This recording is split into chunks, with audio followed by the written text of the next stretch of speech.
كما باركت على إبراهيم وعلى آل إبراهيم إنك حميد مجيد. أما بعد فإن خير الكلام كلام الله وخير الهدي هدي محمد صلى الله عليه وسلم وشر الأمور محدثاتها وكل محدثة بدعة وكل بدعة ضلالة. أعوذ بالله من الشيطان الرجيم. وهم يصطرخون فيها ربنا أخرجنا نعمل صالحا غير الذي كنا نعمل أولم نعمركم ما يتذكر فيه من تذكر وجاءكم النذير فذوقوا فما للظالمين من نصير. يا مالك الملك ما لي من نلوذ به سواك عند نزول الكرب والنقم. أدعوك وحدك يا من لا شريك له دعاء معترف بالذنب والندم. يا واحدا صمدا يا ماجدا أبدا يا حافظا رازقا للخلق كلهم. برئت من مشرك غاو وذي شبه وكل مبتدع في الدين متهم. يا رب فاهد حيار المسلمين وهب رشدا لهم واكفهم من فتنة الأمم.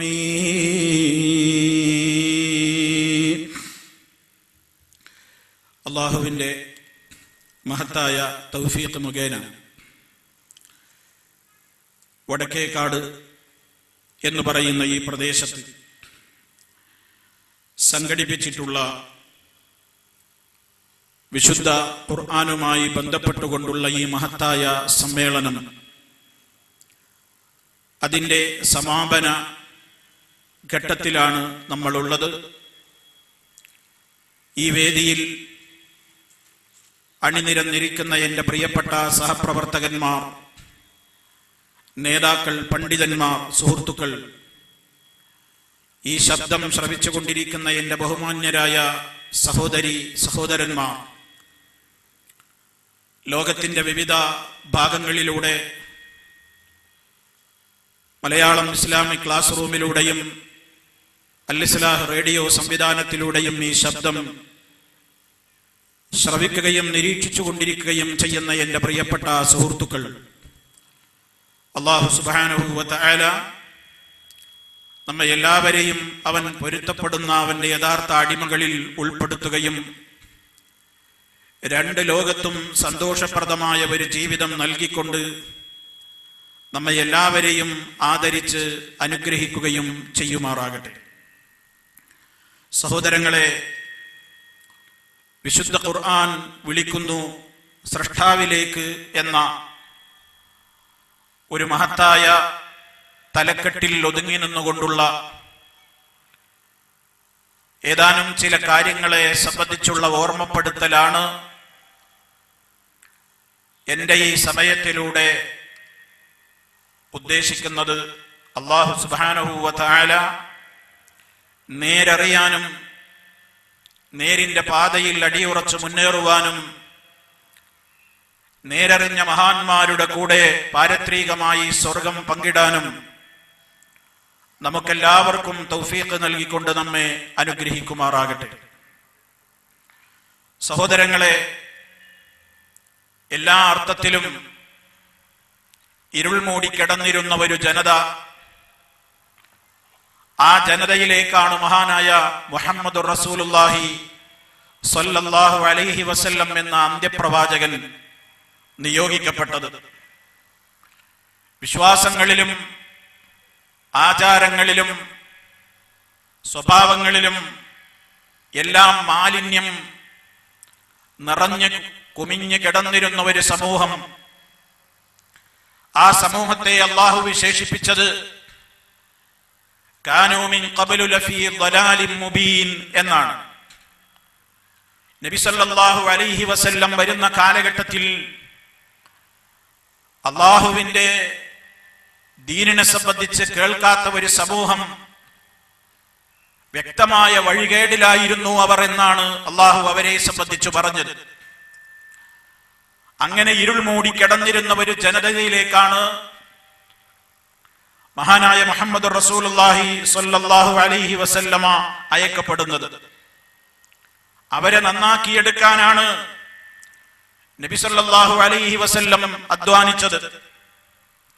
അല്ലാഹുവിന്റെ പരിശുദ്ധ ഖുർആൻ അവർക്ക് ഓതി കേൾപ്പിച്ചു കൊടുത്തുകൊണ്ട് ആ ഖുർആൻ മനസ്സിലാക്കാൻ ആവശ്യമായ വേറെ എന്തൊക്കെ കാര്യങ്ങളുണ്ടോ അതൊക്കെയും ആ ജനതക്ക് പഠിപ്പിച്ചു കൊടുത്തുകൊണ്ട് നബിയായതിന്റെ ശേഷമുള്ള 23ഓളം കൊല്ലക്കാലത്തെ ജീവിതം അള്ളാഹുവിന്റെ കിതാബും അത് മനസ്സിലാക്കാൻ ആവശ്യമായ ഹിക്മത്ത്, അതല്ലെങ്കിൽ നബി സല്ലല്ലാഹു അലൈഹി വസല്ലമിന്റെ ഹദീസുകളും ചര്യകളും ഒക്കെ പഠിപ്പിച്ചു കൊടുത്തുകൊണ്ട് ആ സമൂഹത്തെ നബി സല്ലല്ലാഹു അലൈഹി വസല്ലമ അള്ളാഹുവിന്റെ പ്രത്യേകമായ അനുമതി പ്രകാരം തൗഫീഖ് മുഖേന മാറ്റിയെടുക്കുകയായിരുന്നു.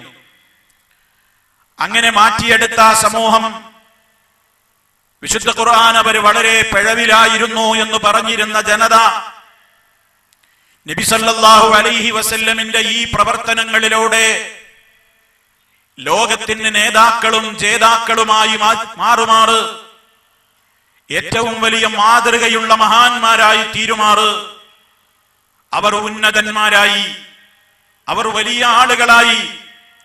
ഇന്നും ആ മഹാന്മാരുടെ പേര് കേൾക്കുമ്പോൾ നമ്മൾ അവർക്ക് വേണ്ടി ദുആ ചെയ്യുകയാണ്, റളിയല്ലാഹു അൻഹും എന്ന് സ്വഹാബത്തിനെ സംബന്ധിച്ച് നമ്മൾ മനസ്സ് നിറയെ സന്തോഷിക്കുകയാണ്. എന്താണ് സഹോദരാ സഹോദരി അതിന്റെ കാരണം? നബി സല്ലല്ലാഹു അലൈഹി വസല്ലമിൽ നിന്ന് കേട്ട അള്ളാഹുവിന്റെ വിശുദ്ധമായ ഗ്രന്ഥങ്ങളും അവിടുത്തെ വചനങ്ങളും അത് ശ്രദ്ധയോടെ കേൾക്കുകയും പഠിക്കുകയും മനസ്സിലാക്കുകയും ചെയ്തപ്പോൾ ഏറ്റവും വലിയ വഴിപിഴവിലാണെന്ന് അല്ലാഹു തആല തന്നെ വിശേഷിപ്പിച്ച ആ സമുദായം എല്ലാവർക്കും മാതൃകയായി തീരുമാറ്, ഉന്നതന്മാരായ നേതാക്കളായി മാറുകയാണ്. അതാണ് അവരെ സംബന്ധിച്ച് അല്ലാഹു തആല പറഞ്ഞത്, കുൻതും ഖൈറ ഉമ്മത്തിൻ ഉഖ്രിജത് ലിന്നാസ്, ജനങ്ങൾക്ക് വേണ്ടി പുറപ്പെടുവിക്കപ്പെട്ട ഏറ്റവും ഉത്തമരായ സമുദായമാകുന്നു നിങ്ങൾ. ആ സമുദായം അഥവാ നബി സല്ലല്ലാഹു അലൈഹി വസല്ലമിൽ നിന്ന് ഇസ്ലാം കേൾക്കാൻ ഭാഗ്യം കിട്ടിയ സ്വഹാബാക്കൾ, ആ സ്വഹാബാക്കളാണ് ലോകത്തിന്റെ മുമ്പിൽ ഒരുപാട് മാതൃകകൾ കാഴ്ചവെച്ചത്.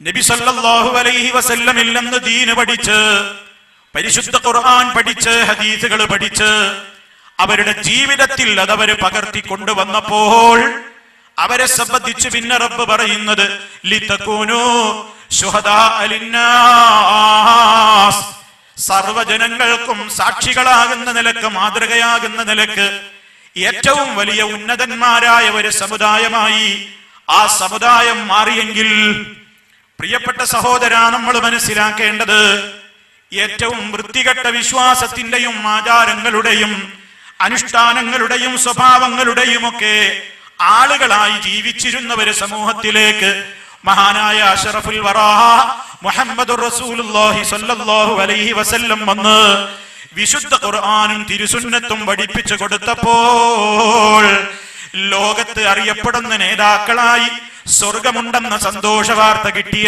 ആളുകളായിക്കൊണ്ട് അവരിൽ നിന്ന് ഈ ലോകത്ത് വെച്ച് വരെ അവർക്ക് സന്തോഷ വാർത്ത കിട്ടിയ മഹാന്മാര് വരെ അവരുടെ കൂട്ടത്തിൽ ഉണ്ടായി തീർന്നെങ്കിൽ ആ മാറ്റത്തിന് കാരണമായത് ഈ ഗ്രന്ഥമായിരുന്നു.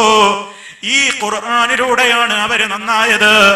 ആ ഖുർആനിന്റെ വ്യാഖ്യാനമായി നബി സല്ലല്ലാഹു അലൈഹി വസല്ലമ പഠിപ്പിച്ചു കൊടുത്ത ഹദീസുകളിലൂടെയാണ് അവർ ലോകത്തിന്റെ നേതാക്കളായി മാറിയത്.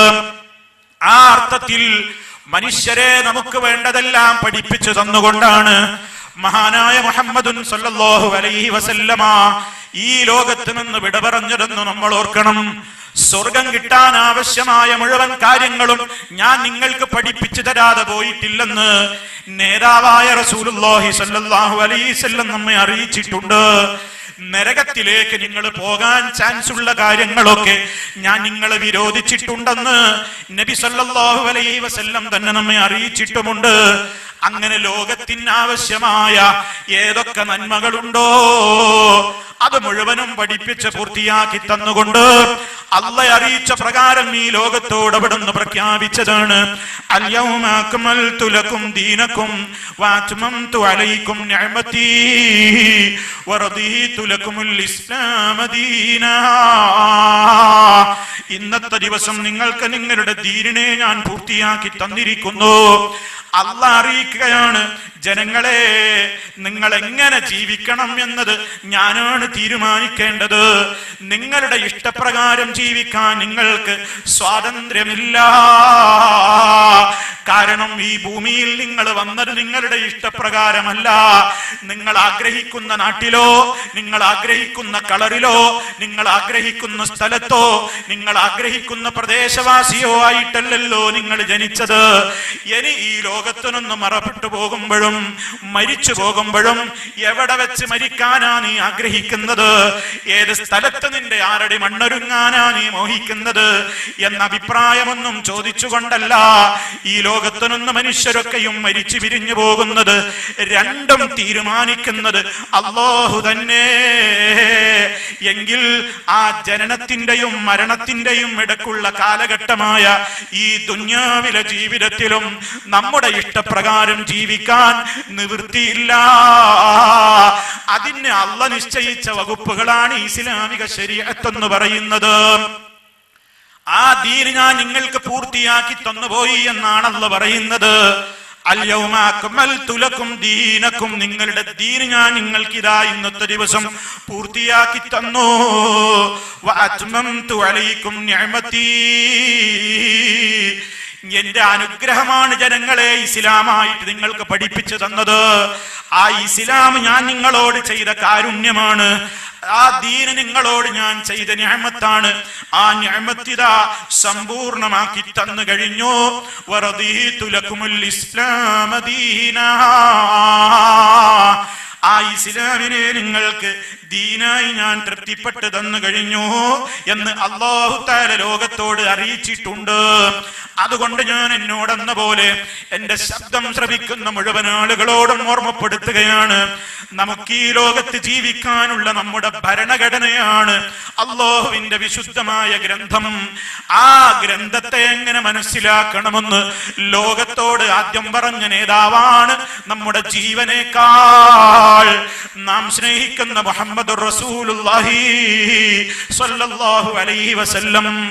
അവിടുന്ന് പഠിപ്പിച്ച് തന്നതാണ് ദീന്, അവിടുന്ന് വിശദീകരിച്ച് തന്നതാണ് ദീന്. അതിനാണ് നമ്മൾ പ്രമാണങ്ങൾ എന്ന നിലക്ക് പരിശുദ്ധ ഖുർആനാണ് നമ്മുടെ പ്രമാണമെന്നും നബി സല്ലല്ലാഹു അലൈഹി വസല്ലമിന്റെ ജീവിതചര്യകളടങ്ങുന്ന ഹദീസുകളാണ് നമ്മുടെ പ്രമാണങ്ങളെന്നും നമ്മൾ എപ്പോഴും പറഞ്ഞുകൊണ്ടിരിക്കുന്നത്. ഒരു ജനത നന്നായത് അത് രണ്ടും മുഖേനയാണെങ്കിൽ ഏറ്റവും വലിയ വഴികേടിൽ ജീവിച്ചിരുന്ന ഒരു സമൂഹം ഉന്നതന്മാരായ നേതാക്കളോളം ഉയരുമാറ് ഏറ്റവും വലിയ മഹാന്മാരായി തീർന്നത് ഈ ഗ്രന്ഥങ്ങളിലൂടെയും അഥവാ വിശുദ്ധ ഖുർആനിലൂടെയും സുന്നത്തിലൂടെയുമാണെങ്കിൽ അത് അവർക്ക് മാത്രം ബാധകമല്ല. നമുക്കും രക്ഷപ്പെടാനുള്ള വഴി ഇത് തന്നെയാകുന്നു.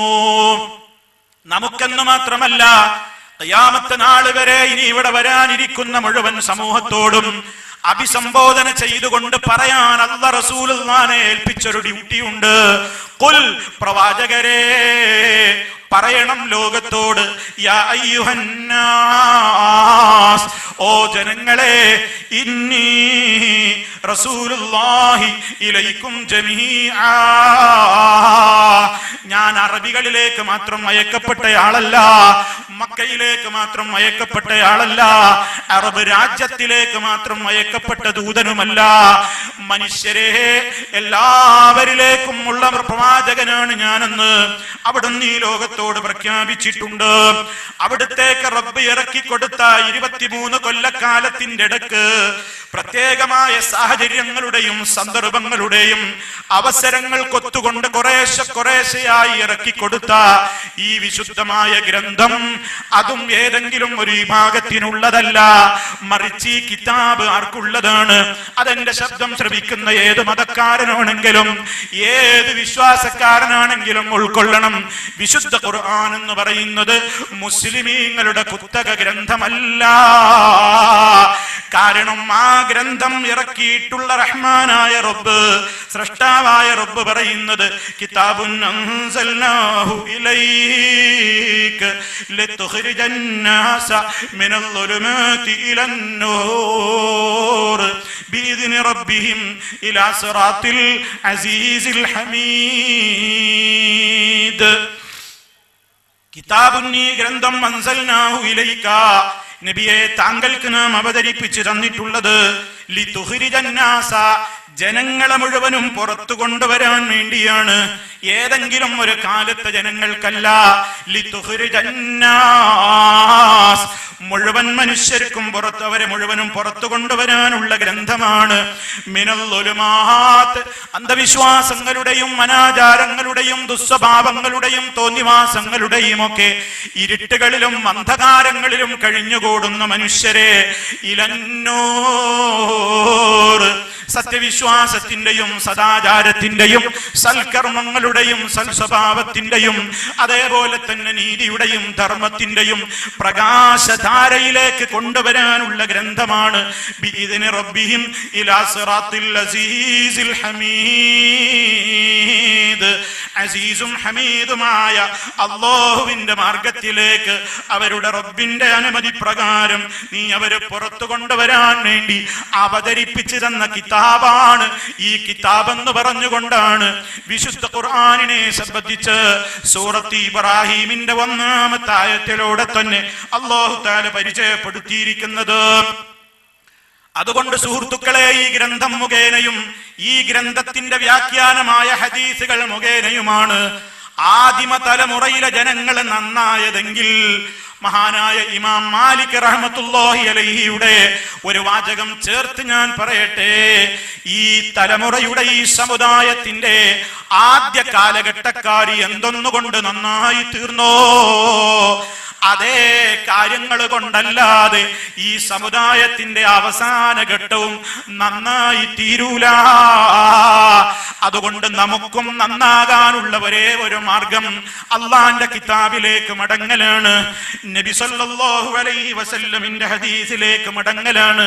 അതുകൊണ്ടാണ് ഈ പ്രസ്ഥാനം ജനങ്ങളോട് എക്കാലഘട്ടത്തിലും പറയുന്നു, ജനങ്ങളെ, അള്ളാന്റെ കിതാബിനെ നിങ്ങൾ സ്നേഹിക്കണേ, നിങ്ങൾ വിശുദ്ധ ഖുർആൻ പഠിക്കണേ. ഖുർആൻ മാത്രം പോരാ, കാരണം ഖുർആനിന് ഒരു പ്രത്യേകതയുണ്ട്. അത് അറബി ഭാഷയിലുള്ളതാണെങ്കിലും അറബിയിൽ ഒരു ഡിക്ഷണറി മറിച്ച് വെച്ചിട്ട് ഇതിലെ ആയത്തുകളുടെ അർത്ഥം എന്താണെന്ന് അറബി ഡിക്ഷണറി നോക്കി പരിശോധിച്ചത് കൊണ്ട് ഈ ഗ്രന്ഥം മനസ്സിലാകൂല. അത് ഈ ലോകത്തോട് വിവരിക്കാൻ യുക്തനായ നേതാവുണ്ട്. അതാണ് നമ്മുടെ നബിയുനാ മുഹമ്മദുർ റസൂലുള്ളാഹി. പേര് കേൾക്കുമ്പോൾ പോലും ചുണ്ടുകളിലൂടെ നിറഞ്ഞൊഴുകുകയായി അല്ലാഹുമ്മ സ്വല്ലി അലാ മുഹമ്മദിൻ വഅലാ ആലി മുഹമ്മദ്. അതേ നബി സല്ലല്ലാഹു അലൈഹി വസല്ലം എന്ന് പറയുന്ന ലോകം കണ്ട ഏറ്റവും വലിയ നേതാവ്, ആ നേതാവിന്റെ വചനങ്ങളിലേക്ക് മടങ്ങണേ ജനങ്ങളെ. അതുകൊണ്ടാണ് ഈ പ്രസ്ഥാനം സർവ്വസ്ഥലങ്ങളിലും ഏത് കാലത്തും വിശുദ്ധ ഖുർആനിന്റെ ക്ലാസുകൾ സംഘടിപ്പിച്ചു, ഹദീസ് ക്ലാസുകൾ സംഘടിപ്പിച്ചു. അങ്ങനെ ഖുർആൻ ഹദീസ് ലേണിംഗ് കോഴ്സുകൾ, അതല്ലേ QHL സ്കൂളുകൾ എന്ന നിലക്ക് നമ്മൾ പരിചയപ്പെടുത്തപ്പെട്ടുകൊണ്ടിരിക്കുന്നത്. ആ സംവിധാനങ്ങളിലൂടെ വിശുദ്ധമായ ഗ്രന്ഥത്തെ ലോകത്തിനൊന്ന് പരിചയപ്പെടുത്താൻ, അതിലടങ്ങിയ തത്വങ്ങളിലേക്ക് വരൂ ജനങ്ങളെ എന്ന് വിളിച്ചു പറയാൻ, ആ സർവ്വജനങ്ങളിലേക്കും ഈ തെറ്റിദ്ധാരണകൾ മാറ്റിക്കൊണ്ട് ഈ ഗ്രന്ഥത്തിന്റെ തെളിമയാർന്ന പ്രകാശമൊന്ന് പരത്താൻ, അതേ അന്താരാഷ്ട്ര തലത്തിലുള്ള ആളുകളെ പങ്കെടുപ്പിച്ചുകൊണ്ട് ഈ വരുന്ന ഫെബ്രുവരി മാസം 13, 14 തീയതികളിലായി കോഴിക്കോട് വെച്ച് പ്രത്യേകം സജ്ജമാക്കിയ നഗറിൽ വെച്ച് ഇൻഷാ അല്ലാഹ് പരിശുദ്ധ ഖുർആനിനെ സംബന്ധിച്ചുള്ള പഠനങ്ങളും പ്രബന്ധങ്ങളും അവതരിപ്പിക്കപ്പെടുന്ന നിലക്ക് അന്താരാഷ്ട്ര സമ്മേളനം നടക്കാൻ പോവുകയാണ്. ആ സമ്മേളനത്തിന്റെ ഒരു പ്രചരണം എന്ന നിലക്ക് കൂടിയാണല്ലോ നമ്മുടെ ഈ മഹത്തായ ഈ നിറഞ്ഞു കിടക്കുന്ന ഈ സദസ്സുള്ള ഈ കോൺഫറൻസും ആ സദസ്സിലേക്ക് സമ്മേളനത്തിലേക്ക് ഇവിടെ കൂടിയവരെ മുഴുവനും ക്ഷണിക്കുന്നു എന്ന് മാത്രമല്ല, നിങ്ങളുടെ പരിചയത്തിലും അതുപോലെ തന്നെ നിങ്ങളുടെ അറിവിലും പെട്ടവരും അല്ലാത്തവരുമായ ആയിരക്കണക്കിന് ആളുകളില്ലേ, അവരെ നിങ്ങൾ ആ മഹനീയമായ സന്ദേശത്തിന്റെ ദിനങ്ങളിലേക്ക് നിങ്ങൾ എത്തിക്കണേ എന്ന് ആമുഖമായി ഞാൻ നിങ്ങളെ ഓർമ്മപ്പെടുത്തുകയാണ്. കാരണം നമ്മുടെ രക്ഷ ഖുർആൻ പഠനത്തിലൂടെ മാത്രമേ നമുക്കുള്ളൂ, ഹദീസുകൾ പഠിക്കുന്നതിലൂടെ മാത്രമേ ഉള്ളൂ. അള്ളാന്റെ കിതാബ് എന്താണെന്ന് പോലും അറിയാതെ ലോകത്ത് ഒരുപാട് മനുഷ്യന്മാർ അവരുടെ ഖബറിലേക്ക് പോയി. ഈ 2 ചട്ടകൾക്കുള്ളിൽ എന്തൊക്കെ അടങ്ങിയെന്ന് ജീവിതത്തിൽ ഒരിക്കൽ പോലും മനസ്സിലാക്കാൻ ഭാഗ്യം കിട്ടാതെ എത്രയോ ആളുകൾ ഈ ലോകത്തെ ജീവിതം അവസാനിപ്പിച്ചു പോയി. കേവലം മരിച്ചയിടത്ത് ഓതാനും അതുപോലെ തന്നെ എപ്പോഴെങ്കിലും ഒന്ന് റമദാൻ മാസമായാൽ ഒന്ന് തുറന്ന് അർത്ഥമറിയാതെ പാരായണം ചെയ്യാനുമൊക്കെ അതിനും മാത്രമായി ഉപയോഗിച്ചിരുന്ന ഒരു കാലമുണ്ടായിരുന്നു. അതുകൊണ്ടാണ് ഇസ്ലാഹി പ്രസ്ഥാനം ജനങ്ങളോട് പറഞ്ഞത്, ജനങ്ങളെ, മനുഷ്യർക്ക് ചിന്തിക്കാനാണ് അല്ലാഹ് ഈ കിതാബ് ഇറക്കിയിട്ടുള്ളത്. ഈ കിതാബ് വായിക്കുമ്പോ നബി സല്ലല്ലാഹു അലൈഹി വസല്ലമിന് ഒരു പതിവുണ്ടായിരുന്നു. അതെന്റെ പ്രിയപ്പെട്ട ശ്രോതാക്കളുമായിട്ട് ഞാൻ പങ്കുവെക്കുകയാണ്. നമ്മൾ ചിന്തിക്കാൻ വേണ്ടിയാണ് ഞാൻ പറയുന്നത്. ഈ ഗ്രന്ഥം അല്ലാഹ് ഇറക്കിക്കൊടുത്ത നേതാവായ മുഹമ്മദുർ റസൂലുള്ളാഹി സല്ലല്ലാഹു അലൈഹി വസല്ലമ ഖുർആൻ ഓതുമ്പോൾ അവിടത്തേക്ക് ഒരു പതിവുണ്ടായിരുന്നു. വിശുദ്ധ ഖുർആൻ ഇങ്ങനെ ഓതിക്കൊണ്ടിരിക്കുമ്പോൾ അല്ലാഹുവിന്റെ അനുഗ്രഹങ്ങളെ സംബന്ധിച്ചും സ്വർഗത്തിന്റെ കാര്യത്തെ സംബന്ധിച്ചും അവിടെയുള്ള സുഖ സൗകര്യങ്ങളെ സംബന്ധിച്ചുമൊക്കെയുള്ള ആയത്തുകളിലൂടെ നേതാവിന്റെ ഓത്തിങ്ങനെ കടന്നു പോകുമ്പോൾ ആ ഓത്തവിടെ നിർത്തിവെച്ചിട്ട് അല്ലാഹുവേ, നിന്റെ സ്വർഗം എനിക്ക് തരണേ, നിന്റെ അനുഗ്രഹം ചൊരിയണേ, ഈ എനിക്ക് എല്ലാ അർത്ഥത്തിലും നിന്റെ റഹ്മത്തിന്റെ കവാടങ്ങൾ എനിക്ക് ചൊരിഞ്ഞു തരണേ അല്ലാഹ് എന്ന് നേതാവായ നബി സല്ലല്ലാഹു അലൈഹി വസല്ലം ചോദിക്കാറുണ്ടായിരുന്നു. തീർന്നില്ല, ശിക്ഷയുടെ ആയത്തുകളിലൂടെ കടന്നു പോകുമ്പോ, അദാബ് വിശദീകരിക്കുന്ന ആയത്തുകളിലൂടെ കടന്നു പോകുമ്പോ ഓത്തവിടെ നിർത്തിവെച്ചിട്ട് ഹബീബ് ചോദിക്കും, റബ്ബേ, ഈ പറഞ്ഞ നരക ശിക്ഷയിൽ നിന്ന് നീ എന്നെ കാത്തുകൊള്ളണേ, ഖബർ ശിക്ഷയിൽ നിന്ന് രക്ഷിക്കണേ, മഹ്ശറിൽ നീ കാവല് നൽകണേ എന്നിങ്ങനെ അദാബിന്റെ കാര്യങ്ങൾ പറയുമ്പോ, ശിക്ഷയുടെ കാര്യങ്ങൾ പറയുമ്പോ അതിൽ നിന്ന് റബ്ബിനോട് കാവല് ചോദിക്കാൻ അവിടുത്തെ പാരായണം മുന്നോട്ട് പോയിരുന്നില്ല. ഒരിക്കലെങ്കിലും നമുക്ക് ഈ സ്വഭാവമുണ്ടോ? ഹബീബ് സല്ലല്ലാഹു അലൈഹി വസല്ലമിനോട് സ്നേഹമുണ്ടോ? ഉമ്മമാരെ, ഉപ്പമാരെ, നബിതങ്ങളുടെ സ്നേഹമുള്ള ആളുകളാണോ നമ്മൾ? എങ്കിൽ ആ റസൂലുള്ള ഖുർആൻ ഓതുമ്പോ അള്ളാന്റെ റഹ്മത്ത് പറയുന്ന ഭാഗങ്ങൾ എത്തുമ്പോ നിർത്തിയിട്ട് ആ റഹ്മത്തിനെ ചോദിക്കുമായിരുന്നുവെന്നും അദാബിന്റെയും ശിക്ഷയുടെയും ആയത്തിലൂടെ ഓത്ത് കടന്നു പോകുമ്പോ ഓത്ത് നിർത്തിവെച്ചിട്ട് ആ ശിക്ഷയിൽ നിന്ന് റബ്ബേ നീ എന്നെ രക്ഷിക്കണേ എന്ന് കാവല് ചോദിക്കുമായിരുന്നു എന്നും പറയുമ്പോ ആ നേതാവിന്റെ അനുയായികളെന്ന് അവകാശപ്പെടുന്ന ഞാനും നിങ്ങളും എത്ര കാലമായി ഖുർആൻ ഓതാൻ തുടങ്ങിയിട്ട് നമുക്ക് ഈ സ്വഭാവമുണ്ടോ? അതുണ്ടാകണമെങ്കിൽ എന്ത് വേണം? റഹ്മത്തിന്റെ ആയത്തിലൂടെ കടന്നു പോകുമ്പോ റബ്ബിനോട് അത് ചോദിക്കണമെങ്കിൽ ഇപ്പൊ ഞാൻ ഓതിയത് റഹ്മത്ത് പറയുന്ന ആയത്തുകളാണെന്ന് എനിക്ക് മനസ്സിലായാലല്ലേ എനിക്കത് ചോദിക്കാൻ കഴിയുക. ഇപ്പൊ ഞാൻ ഓതിയത് ശിക്ഷ വിവരിക്കുന്ന ആയത്തുകളാണെന്ന് എനിക്ക് മനസ്സിലായാലല്ലേ ഉമ്മമാരെ, ഉപ്പമാരെ, ആ ശിക്ഷയിൽ നിന്ന് നമുക്ക് കാവല് ചോദിക്കാൻ കഴിയുക. അത് നമുക്കറിയാതെ പോയി. അതുകൊണ്ട് നമുക്ക് ഏതായത്തോതിയാലും ഒരുപോലെ. സ്വർഗത്തെ കുറിച്ചുള്ള ആയത്ത് കേൾക്കുമ്പോ സന്തോഷം തോന്നുന്നില്ല. നരകത്തെക്കുറിച്ച് ആയത്തുകളിലൂടെ കടന്നു പോകുമ്പോ സങ്കടം വരുന്നില്ല, കൽബിൽ സ്വാധീനിക്കുന്നില്ല, കണ്ണുനീരൊഴുകുന്നില്ല. കാരണം നമുക്ക് എല്ലായത്തും ഒരുപോലെയാ തോന്നുന്നത്. കാരണം എന്തേ? അർത്ഥം നമുക്കറിയാതെ പോയി, ആശയം നമ്മുടെ കാതുകളിലേക്കും ഹൃദയത്തിലേക്കും കയറാതെ പോയി. ഈ ഗ്രന്ഥം റബ്ബ് അവതരിപ്പിച്ച് തന്നത് കേവലം ഓതി പുണ്യം നേടാൻ വേണ്ടിയല്ല, മറിച്ച് എന്തിനാണെന്നോ, വഅൻസൽനാ ഇലൈക الذിക്റ ലിതുബയ്യിന ലിന്നാസ് എന്ന് ജനങ്ങൾക്ക് വിശദീകരിച്ചു കൊടുക്കാൻ നബിയെ ഡ്യൂട്ടി ഏൽപ്പിച്ചിട്ടുണ്ട്. അതുപോലെ തന്നെ ഈ ഗ്രന്ഥം എന്തിനാണ്? ലിയദ്ദബ്ബറു ആയാതിഹി, അതിലെ ആയത്തുകൾ അവർ ചിന്തിക്കാൻ വേണ്ടിയാകുന്നു. അപ്പൊ ചിന്തിക്കാൻ കഴിയണം. ആയത്തോതിയിട്ട് ചിന്തിക്കൽ എങ്ങനെയാണ്? ഒരർത്ഥവും അറിയാത്തവൻ ഖുർആൻ ഓതിയിട്ട് എങ്ങനെയാ ചിന്തിക്കൽ? അതിൽ പറഞ്ഞ കാര്യത്തെക്കുറിച്ച് ആലോചിക്കണമെങ്കിൽ അവന് അർത്ഥം തിരിയണ്ടേ, മീനിങ് തിരിയണ്ടേ, ആശയം അറിയണ്ടേ. അതുകൊണ്ടാ ഞാൻ എന്റെ പ്രിയപ്പെട്ടവരോട് എന്നോടെന്ന പോലെ വസിയത്ത് പറയുകയാണ്. ഈ സമ്മേളനത്തിന്റെ ഏറ്റവും മുഖ്യമായ സന്ദേശമായി ഞാൻ ഓർമ്മപ്പെടുത്തട്ടെ, നിങ്ങൾ അല്ലാഹുവിന്റെ കലാം അർത്ഥമറിഞ്ഞുകൊണ്ട് പാരായണം ചെയ്യണേ, ആശയം പഠിച്ചു പാരായണം ചെയ്യണേ. അപ്പോഴേ ചിന്ത ഉണരുകയുള്ളൂ, റബ്ബിനെ പേടിക്കാൻ കഴിയുകയുള്ളൂ. അതിനാണ് നമുക്ക് കിയച്ചല്ല സമ്മേളനങ്ങൾ, അതിനാണ് നമുക്ക് ആ പഠന സംവിധാനങ്ങൾ. ഈ രാജ്യത്ത് നമ്മുടെ കേരളത്തിലതാ വിശുദ്ധ ഖുർആൻ പഠിക്കുന്ന ഒരു സ്വഭാവം ഉണ്ടായിരുന്നോ? ഇല്ല. ഖുർആനുമായിട്ട് ജനങ്ങളോട് എന്താണ് അക്കാലഘട്ടത്തിലെ മുസ്ലിയാക്കന്മാര് പറഞ്ഞത്? ഞാൻ എന്റെ ശബ്ദം ശ്രവിക്കുന്ന നിഷ്പക്ഷരായ ഹൃദയങ്ങളോടാ സംസാരിക്കുന്നത്. വാശി മാറ്റിവെച്ചുകൊണ്ട്, കക്ഷിത്വങ്ങൾ മാറ്റിവെച്ചുകൊണ്ട്, ഈ ഉള്ളവൻ ഇനി സംസാരിക്കാൻ പോകുന്ന ചില കാര്യങ്ങളുണ്ട്, അത് നിങ്ങൾ ഉൾക്കൊണ്ടുകൊണ്ട് നിങ്ങൾ ചിന്തിക്കണം. ഈ ഗ്രന്ഥം പഠിക്കണമെന്നാണോ പഠിക്കരുതെന്നാണോ ഒരു കാലത്ത് ഈ ലോകത്തോട് നമ്മുടെ കേരളത്തിലെ പല ആളുകളും പറഞ്ഞുകൊണ്ടിരുന്നത്? അതേ, പരിശുദ്ധ ഖുർആനിൽ നിന്ന് ഒരായത്തിന്റെയും അർത്ഥം പഠിക്കൽ പൊതുജനങ്ങൾക്ക് നിർബന്ധമില്ലെന്നും, ഓതൽ നിർബന്ധമായത് ഫാത്തിഹ മാത്രമാണ്, അതും അർത്ഥം പഠിക്കൽ നിർബന്ധമില്ല, പ്രത്യേക സുന്നത്ത് പോലുമില്ല എന്ന് ഇ.കെ. ഹസൻ മുസ്ലിയാർ എന്ന് പറയുന്ന ഒരു മുസ്ലിയാര് തഹ്ദീറുൽ ഇഖ്വാൻ മിൻ തർജമത്തിൽ ഖുർആൻ എന്ന് പറയുന്ന പച്ച മലയാളത്തിൽ ഒരു പുസ്തകം ഈ കേരളക്കരയിൽ എഴുതി വിട്ടിട്ടാ മരിച്ചുപോയത്. ഖുർആൻ പൊതുജനം പഠിക്കണ്ടെന്നാ പറഞ്ഞത്. ഖുർആനിന്റെ ഒരായത്തിന്റെയും അർത്ഥം പഠിക്കൽ പൊതുജനത്തിന് നിർബന്ധമില്ലെന്നാണ് അയാൾ എഴുതി വെച്ചത്. നമുക്ക് ഓതൽ നിർബന്ധമായതുപോലും നിസ്കാരത്തിലെ ഫാത്തിഹയല്ലേ, അതിന്റെ പോലും അർത്ഥം പഠിക്കൽ നിർബന്ധം പോയിട്ട് ഒരു സുന്നത്ത് പോലുമില്ല.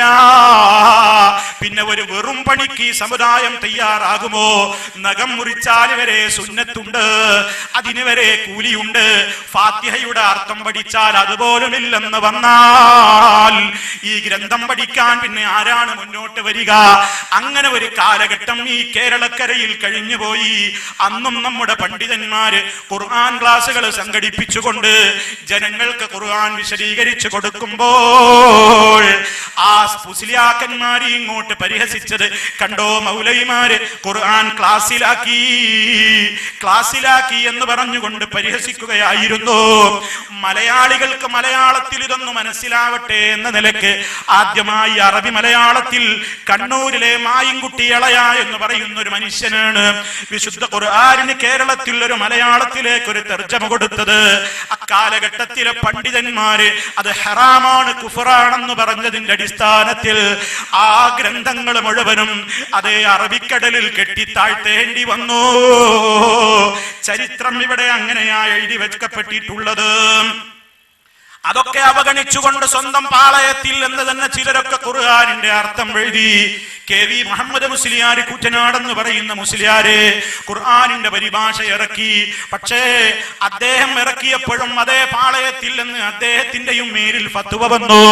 ഇയാളുടെ പരിഭാഷ കുഫിരിയത്താണ്, ഇയാൾ ഈ പരിഭാഷയുടെ പേരിൽ മുർത്തദ്ദും കാഫിറുമായി പോയി എന്ന് വരെ പറഞ്ഞ് വിശുദ്ധ ഖുർആൻ പഠിക്കുന്നതില്ലെന്ന്, അത് ജനങ്ങൾ മനസ്സിലാക്കുന്നതിൽ നിന്ന് അതിന് മലയാളത്തിൽ ജനങ്ങൾക്ക് മനസ്സിലാകുന്ന നിലക്ക് മൊഴിമാറ്റം നടത്തപ്പെടുന്നതിൽ നിന്നൊക്കെ ജനങ്ങളെ തടഞ്ഞ ഒരു കാലഘട്ടം ഈ കേരളത്തിൽ കഴിഞ്ഞു പോയിട്ടുണ്ട്.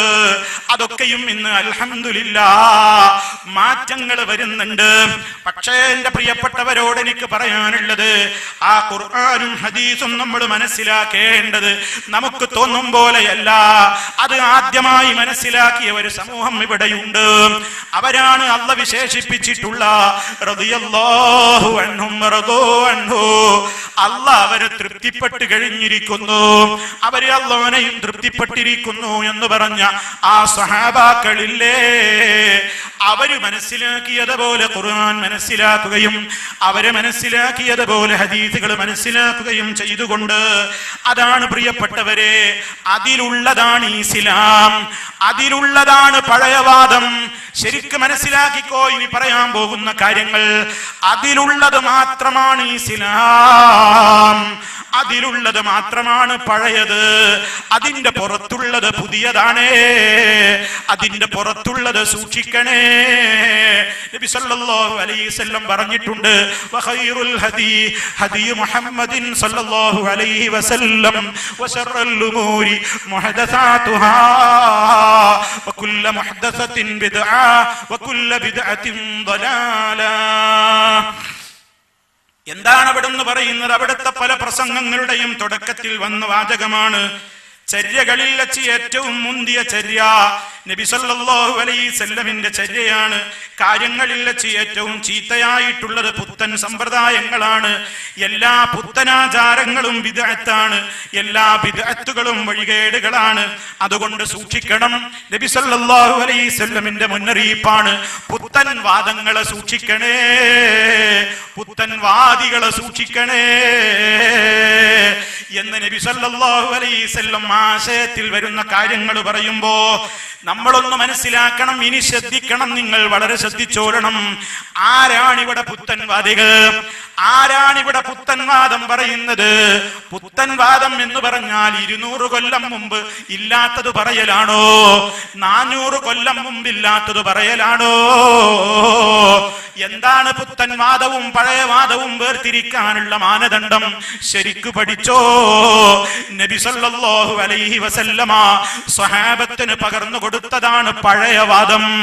അതിനപ്പുറം പിൽക്കാലത്ത് ആരൊക്കെ കടത്തിക്കൂട്ടിയതുണ്ടോ അതൊക്കെയും പുതിയ വാദമാണ്. അതിന്റെ വക്താക്കൾ പുത്തൻവാദികളുമാണ്. അതുകൊണ്ട് ഓരോ വിഷയങ്ങൾ എടുത്തുകൊണ്ട് നമ്മളൊന്ന് ചിന്തിക്കുക. ഈ വിഷയത്തിൽ ആരാണ് പുത്തൻവാദികൾ, ആരാണ് പഴയവാദികൾ? മുജാഹിദുകളെ സംബന്ധിച്ച് പലപ്പോഴും ആളുകൾ നോട്ടീസ് ഇറക്കും, കണ്ടോ പുത്തൻവാദികളാണ്, പുത്തൻവാദികളാണ്, അവര് പുത്തൻവാദമാണ് പറയുന്നത്. പുത്തൻവാദികളെ നിങ്ങൾക്ക് പോകാമെന്നൊക്കെ കാണാം, എന്നാലൊന്ന് ശരിക്കു പഠിച്ചോ, ആരാണ് പുത്തൻവാദികൾ? ഓരോ വിഷയത്തിലും ഒന്ന് ചിലതൊക്കെ ഞാൻ എന്റെ ശ്രദ്ധയോടെ ചിന്തിക്കാൻ വേണ്ടി എന്റെ ശ്രോതാക്കളുടെ മുമ്പിൽ പറയുകയാണ്. ഒന്നാമതായി എനിക്ക് നിങ്ങളെ ഗ്രഹിപ്പിക്കാനുള്ള വിഷയം, അല്ലാഹുവല്ലാത്തവരോട് പ്രാർത്ഥന പാടുണ്ടോ ഇല്ലേ എന്നത് ഇന്നൊരു തർക്കമാണല്ലോ.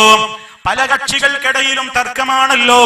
ഒരു കൂട്ടര് പറയുന്നു അല്ലാഹുവല്ലാത്തവരോടും പ്രാർത്ഥിക്കാം, അവര് നമ്മുടെ പ്രാർത്ഥന കേൾക്കും, അവര് നമ്മെ സഹായിക്കും, അവര് നമ്മുടെ പ്രാർത്ഥിക്കുന്ന നമ്മുടെ മനസ്സ് പോലും അറിയും. വേറൊരു ഭാഗം പറയുന്നു ഇല്ല ഇല്ല,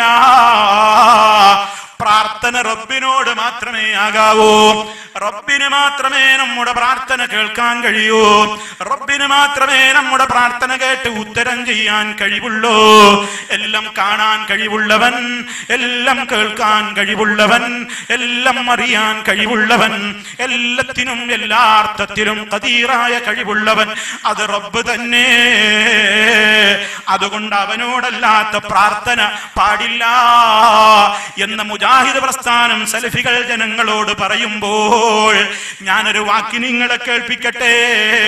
ഏതാണ് പുത്തൻവാദം എന്ന് പറയാനാ ഞാനത് കേൾപ്പിക്കുന്നത്. ഒരു മുസ്ലിയാർ പറയുകയാണ്, ഒരു മുസ്ലിയാരുടെ വരികളായി ഞാൻ നിങ്ങളെ കേൾപ്പിക്കുന്നത്. ഉമ്മമാരെ, മുസ്ലിയാർ വിളിക്കേണ്, എല്ലാരെയും അടക്കി വിളിക്കേണ്. ഉമ്മമാരെ, യുവാക്കളെ, രക്ഷിതാക്കളെ, ഖുതുബുസ്സമാൻ മമ്പറത്തെ തങ്ങളെ എവിടെ വെച്ചും വിളിച്ചോ. മഹാനവറുകളോട് എവിടെ വെച്ചും വിഷമം പറഞ്ഞോ, അത് കേൾക്കാനുള്ള കഴിവ് റബ്ബ് കൊടുത്തിട്ടുണ്ട്. ഖുതുബുസ്സമാൻ മമ്പുറന്തങ്ങൾ റബ്ബിനോട് വല്ലതും പറഞ്ഞാൽ അല്ലാഹു അത് തട്ടില്ല കേട്ടോ. മുസ്ലിയാരുടെ വാഴ്ന്നിലെ വാചകമാ നിങ്ങൾ കേട്ടത്. മമ്പറത്തെ തങ്ങളെ എവിടെ വെച്ചും വിഷമം വരുമ്പോ വിളിച്ചോ എന്നാണ് പറയുന്നത്. എല്ലാരോടുമാണ് പറയുന്നത്. ആദ്യം വിളിച്ചു ഉമ്മമാരെ, പിന്നെ വിളിച്ചു യുവാക്കളെ, പിന്നെ വിളിച്ചു രക്ഷിതാക്കളെ. എവിടെ വെച്ചും മമ്പർത്തപ്പാപ്പാനെ വിളിച്ചോ. മമ്പർത്തപ്പാപ്പാനോട് എന്ത് സങ്കടവും പറഞ്ഞോ. എവിടെ വെച്ച് വിളിച്ചാലും സഹായിക്കാനും കെട്ടുത്തരം ചെയ്യാനും അവർക്ക് കഴിവല്ല കൊടുത്തിട്ടുണ്ടെന്ന് പറയുമ്പോ ഞാൻ എന്റെ പ്രിയപ്പെട്ട എന്റെ ഈ ശബ്ദം ശ്രവിക്കുന്ന മുഴുവൻ ആളുകളോടും ഒന്ന് മനസ്സിൽ കൈവച്ചുകൊണ്ട്, നെഞ്ചത്ത് കൈവച്ചിട്ട് നിങ്ങളൊന്ന് ചിന്തിക്ക്. ഈ വിശ്വാസം പുതിയതാണോ അതോ പഴയ കാലത്തും ഇതുണ്ടോ? പഴയ കാലം എന്ന് പറയുമ്പോ 100 കൊല്ലം മുമ്പത്തേക്കല്ല ഞാൻ ക്ഷണിക്കുന്നത്. നമ്മുടെ പഴയ കാലം എന്ന് പറയുന്നത് നേതാവായ മുഹമ്മദ് റസൂലുള്ളാഹി സ്വല്ലല്ലാഹു അലൈഹി വസല്ലമ ജീവിച്ച സ്വഹാബത്തി ലോകത്ത് കഴിഞ്ഞുപോയ ആ ഉത്തമമായ നൂറ്റാണ്ടില്ലേ, അതാണ് നമ്മുടെ പഴയ കാലം. ആ പഴയ കാലത്ത് ഈ വിശ്വാസക്കാരുണ്ടോ അതോ ഈ വിശ്വാസം പുതിയതാണോ? നബി സല്ലല്ലാഹു അലൈഹി വസല്ലമയും സഹാബത്തുമൊക്കെ ഇത് വിശ്വസിച്ചവരാണോ? ഒരിക്കലുമല്ല. അള്ളാന്റെ റസൂൽ ഇങ്ങനെ ചെയ്തിട്ടുണ്ടോ? അപ്പൊ പറയാ അള്ളാന്റെ റസൂലിന്റെ വിളിക്കാനേ അന്ന് മമ്പർത്തപ്പാപ്പല്ല. എന്തായി മോലെ ഈ പറയുന്നതെന്ന്? അതല്ല ഞാൻ ഉദ്ദേശിക്കുന്നത്. മമ്പർത്തപ്പാപ്പല്ലെങ്കിൽ അതിന്റെ അപ്പുറത്തും നേതാക്കളായ എത്രയോ മഹത്തുക്കൾ നബിതങ്ങളുടെ മുമ്പ് കഴിഞ്ഞു പോയിട്ടില്ലേ? ആദം അലൈഹിസ്സലാം മുതൽക്കുള്ള ധാരാളക്കണക്കിന് നബിമാര് പോയില്ലേ? നബി സല്ലല്ലാഹു അലൈഹി വസല്ലമിനും സഹാബിമാർക്കും വിഷമം വന്നപ്പോ അവര് റബ്ബല്ലാത്ത ഏതെങ്കിലും നബിമാരെയോ മഹത്തുക്കളെയോ വിളിച്ച് തേടിയിട്ടുണ്ടോ? അങ്ങനെ വിളിച്ചു തേടിയത് എവിടെയെങ്കിലും ഒരു തെളിവ് കാണിക്കാൻ ലോകത്തുള്ള മുഴുവൻ ആളുകളും ഒത്തുചേർന്നാലും സാധ്യമല്ല. അത്ര ധൈര്യത്തിൽ നമുക്കത് പറയാൻ കഴിയുന്നത് അത് അല്ലാഹുവിന്റെ കിതാബ് പരിശോധിച്ച ആർക്കും മനസ്സിലാകുന്നത് കൊണ്ടാണ്. വിശുദ്ധ ഖുർആനിൽ അതാ 10-25ഓളം നബിമാരുടെ പേര് പറഞ്ഞില്ലേ? മഹാത്മാക്കളുടെ പലരുടെയും ചരിത്രം പറഞ്ഞില്ലേ? അവരൊക്കെ വിളിച്ച പ്രാർത്ഥനകൾ വിശുദ്ധ ഖുർആനിലില്ലേ? ഏതെങ്കിലും ഒരു നബിയുടെ ദുആയിൽ അല്ലാഹുവല്ലാത്തവരോട് ഒരു പ്രാർത്ഥന നമുക്ക് കാണാൻ കഴിയുമോ? ഒരിക്കലും കാണാൻ കഴിയില്ല. ഉണ്ടെങ്കിൽ കൊണ്ടുവരട്ടെ. നബി സല്ലല്ലാഹു അലൈഹി വസല്ലം എന്ന നേതാവ് നമ്മൾ രാവിലെ എഴുന്നേറ്റത് മുതൽ രാത്രി ഉറങ്ങുന്നത് വരെ ചൊല്ലേണ്ടെന്ന നൂറുകണക്കിന് ദിക്റുകൾ, നൂറുകണക്കിന് ദുആകൾ നമുക്ക് പഠിപ്പിച്ചു തന്നുകൊണ്ടല്ലേ ഈ ലോകത്ത് നിന്ന് വഫാത്തായി പോയിട്ടുള്ളത്. ആ കൂട്ടത്തിൽ ഏതെങ്കിലും ഒരു പ്രാർത്ഥനയിൽ അല്ലാഹുവിനോടല്ലാത്ത മുൻഗാമികളായ നബിമാരോടോ മഹത്തുക്കളോടോ ശുഹദാക്കളോടോ ഉള്ള ഒരു പ്രാർത്ഥനയോ ഒരു അരവരിയെങ്കിലും റബ്ബല്ലാത്തവരോടുള്ള ഒരു ദുആ കാണിക്കാൻ സാധ്യമാണോ? സാധ്യമാവില്ല, തീർച്ച തന്നെ. കാരണം അവര് ഖുർആനിലൂടെ വളർന്നവരാണ്, അവര് ഹദീസ് പഠിച്ച് വളർന്നവരാണ്. അള്ളാന്റെ കിതാബ് എന്താ പറയുന്നത്? ലഹു ദഅവത്തുൽ ഹഖ് വല്ലദീന യദ്ഊന മിൻ ദൂനിഹി ലാ യസ്തജീബൂന ലഹും ബിശൈഇ ഇല്ലാ കബാസിതി കഫൈഹി ഇലൽ മാഇ ലിയബ്ലുഗ ഫാഹു വമാ ഹുവ ബിബാലിഗി വമാ ദുആഉൽ കാഫിരീന ഇല്ലാ ഫീ ളലാൽ. യഥാർത്ഥത്തിലുള്ള പ്രാർത്ഥന അല്ലാഹുവിനോട് മാത്രമേ പാടുള്ളൂ. റബ്ബല്ലാത്തവരെ വിളിച്ചു പ്രാർത്ഥിക്കുന്നവർക്ക് ഒരു കാരണവശാലും ഒന്നുകൊണ്ടും അവര് ഉത്തരം ചെയ്യുന്നതല്ല. ഏതുപോലെയാണ് റബ്ബല്ലാത്തവരോട് തേടുന്നവന്റെ ഉപമ? ഇല്ലാ കബാസിതി കഫൈഹി ഇലൽ മാ. വെള്ളമുള്ള കിണറ്റിലേക്കോ നദിയിലേക്കോ തോട്ടിലേക്കോ ഒക്കെ ഒരാള് ആ വെള്ളം മുക്കാനുള്ള കപ്പിയും കയറും സംവിധാനവും ഒന്നുമില്ലാതെ വെള്ളത്തിനരികെ ചെന്നിട്ട് ഇങ്ങനെ അതിലേക്ക് കൈ നീട്ടി പിടിച്ചിട്ട് വെള്ളം വെള്ളം വെള്ളം എന്നിങ്ങനെ വിളിച്ചട്ടഹസിച്ചാൽ അവന്റെ വായിലേക്ക് ആ വെള്ളം എത്താൻ വേണ്ടി അവൻ എത്ര വിളിച്ച് ആർത്ത് കരഞ്ഞാലും അതവന്റെ വായിലേക്ക് എത്തൂല. ഈ ഉദാഹരണമാണ് റബ്ബ് പറയുന്നത്. റബ്ബല്ലാത്തവരെ വിളിച്ചു പ്രാർത്ഥിച്ചാൽ ഉത്തരം കിട്ടൂല കേട്ടോ. അത് പിഴച്ച ദുആയാണ്, അത് കാഫിറിന്റെ ദുആയാണ്. വമാ ദുആഉൽ കാഫിരീന ഇല്ലാ ഫീ ളലാൽ. അത് വഴികേടിലല്ലാതെ മറ്റൊന്നുമല്ല.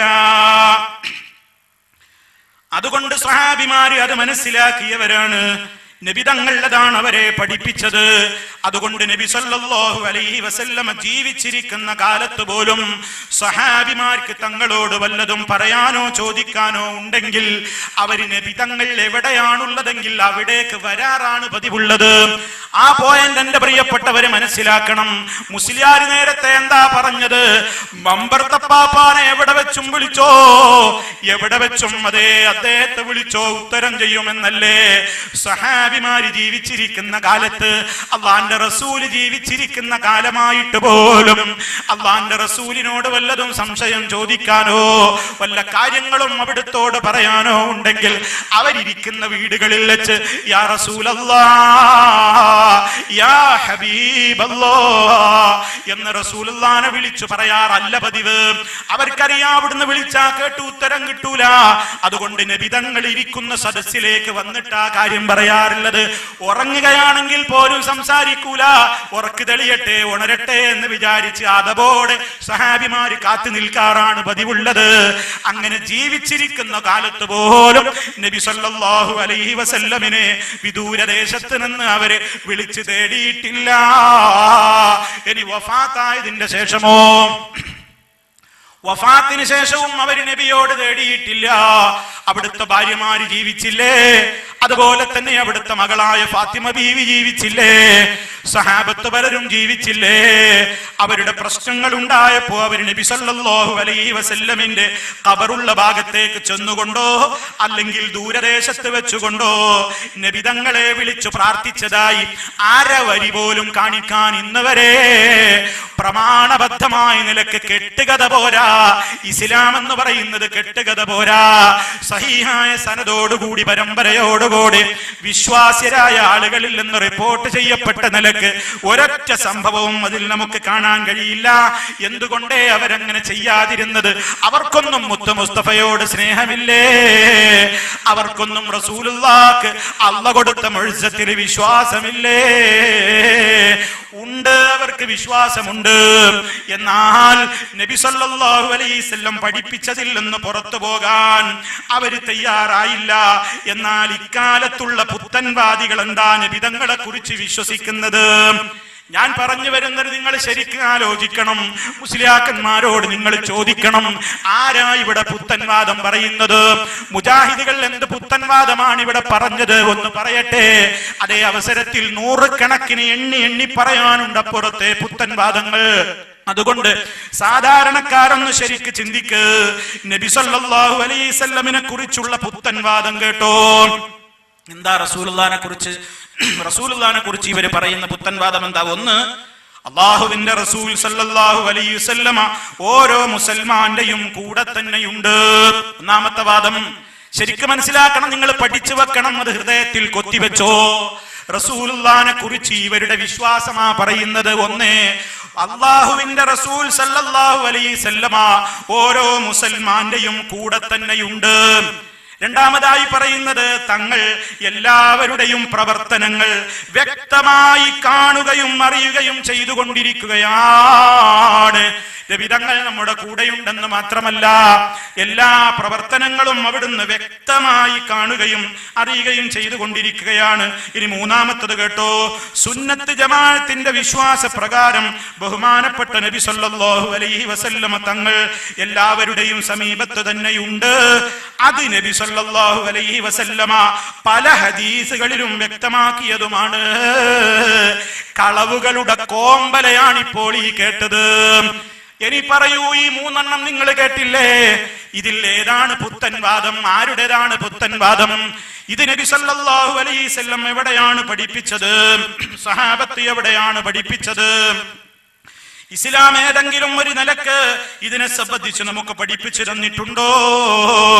അതുകൊണ്ട് നിഷ്പക്ഷരായ ജനങ്ങളൊന്ന് ചിന്തിക്ക്. ഈ വിശ്വാസം അള്ളാന്റെ റസൂലിനെ കുറിച്ച് റസൂല് പഠിപ്പിച്ചതാണോ? നബി സല്ലല്ലാഹു അലൈഹി വസല്ലം പഠിപ്പിച്ചിട്ടുണ്ടോ? ജനങ്ങളെ, ഖിയാമത്ത് നാൾ വരെയുള്ള മുസ്ലിമീങ്ങളോട് നബി തങ്ങൾ പറഞ്ഞോ, ഞാൻ വഫാത്തായി പോയാലും നിങ്ങൾ പേടിക്കണ്ട, ഞങ്ങളുടെയൊക്കെ കൂടെയുണ്ട്. നിങ്ങൾ എന്ത് ചെയ്യുന്നതും ഞാൻ കാണുന്നുണ്ട്, നിങ്ങൾ എന്ത് പ്രവർത്തിക്കുന്നതും ഞാൻ അറിയുന്നുണ്ട്, വ്യക്തമായി തന്നെ അറിയുന്നുണ്ട് എന്ന് നബി തങ്ങൾ പറഞ്ഞ ഒരു പല ഹദീസ് പോയിട്ട് ഒരു ഹദീസ് കാണിക്കാമോ? സാധ്യമല്ല ജനങ്ങളെ. അതാണ് പുത്തൻവാദം എന്ന് പറയുന്നത്. ഈ പുത്തൻവാദമാണ് നമ്മുടെ നാട്ടിലുള്ള ആളുകൾ വെച്ചുകൊണ്ട് നടക്കുന്നത്. അങ്ങനെ അവർ നബി സല്ലല്ലാഹു അലൈഹി വസല്ലമിന്റെ പേരിൽ ഇല്ലാത്ത വിശ്വാസങ്ങൾ വെച്ച് പുലർത്തിയിട്ട് റസൂലുള്ളാഹിനോട് തേടുകയാണ്. അലാ യാ റസൂലല്ലാഹി നവ്വിർ സരീറതി വജിസ്മി വറൂഹി അൻത നൂറുൻ തുവഖദു. അലാ യാ റസൂലല്ലാഹി അൻത ദഖീറതി ഇദാ സിർതു ഫീ സകറാതി മൗതി ഉശദ്ദദു. നബി സല്ലല്ലാഹു അലൈഹി വസല്ലമിനോട് പറയാണ്, അല്ലാഹുവിന്റെ റസൂലേ, എനിക്ക് പ്രകാശം തരണേ, എന്റെ തടിക്ക് ആഫിയത്ത് തരണേ, എന്റെ ആത്മാവിന് പ്രകാശം ചൊരിയണേ. ഞാൻ സകറാത്തിൽ മൗത്തിലായി തീരുമ്പോ എനിക്ക് കാവലി തരണേ നബിയേ. അലാ യാ റസൂലല്ലാഹി മുഫ്രിജ കുർബതി ഇദാ കുന്തു ഫീ ളുലുമാതി ഖബരി മുഫറദു. ഞാൻ എന്റെ ഖബറിൽ ഒറ്റക്കാകുമ്പോ എന്റെ വിഷമങ്ങൾ ദൂരീകരിച്ചു തരണേ നബിയേ. ഇങ്ങനെ എത്രയെത്ര ദുആകൾ, അത് വിശദീകരിക്കാൻ എന്നാൽ അങ്ങനത്തെ ദുആകൾ തന്നെ ഒരുപാടുണ്ട്.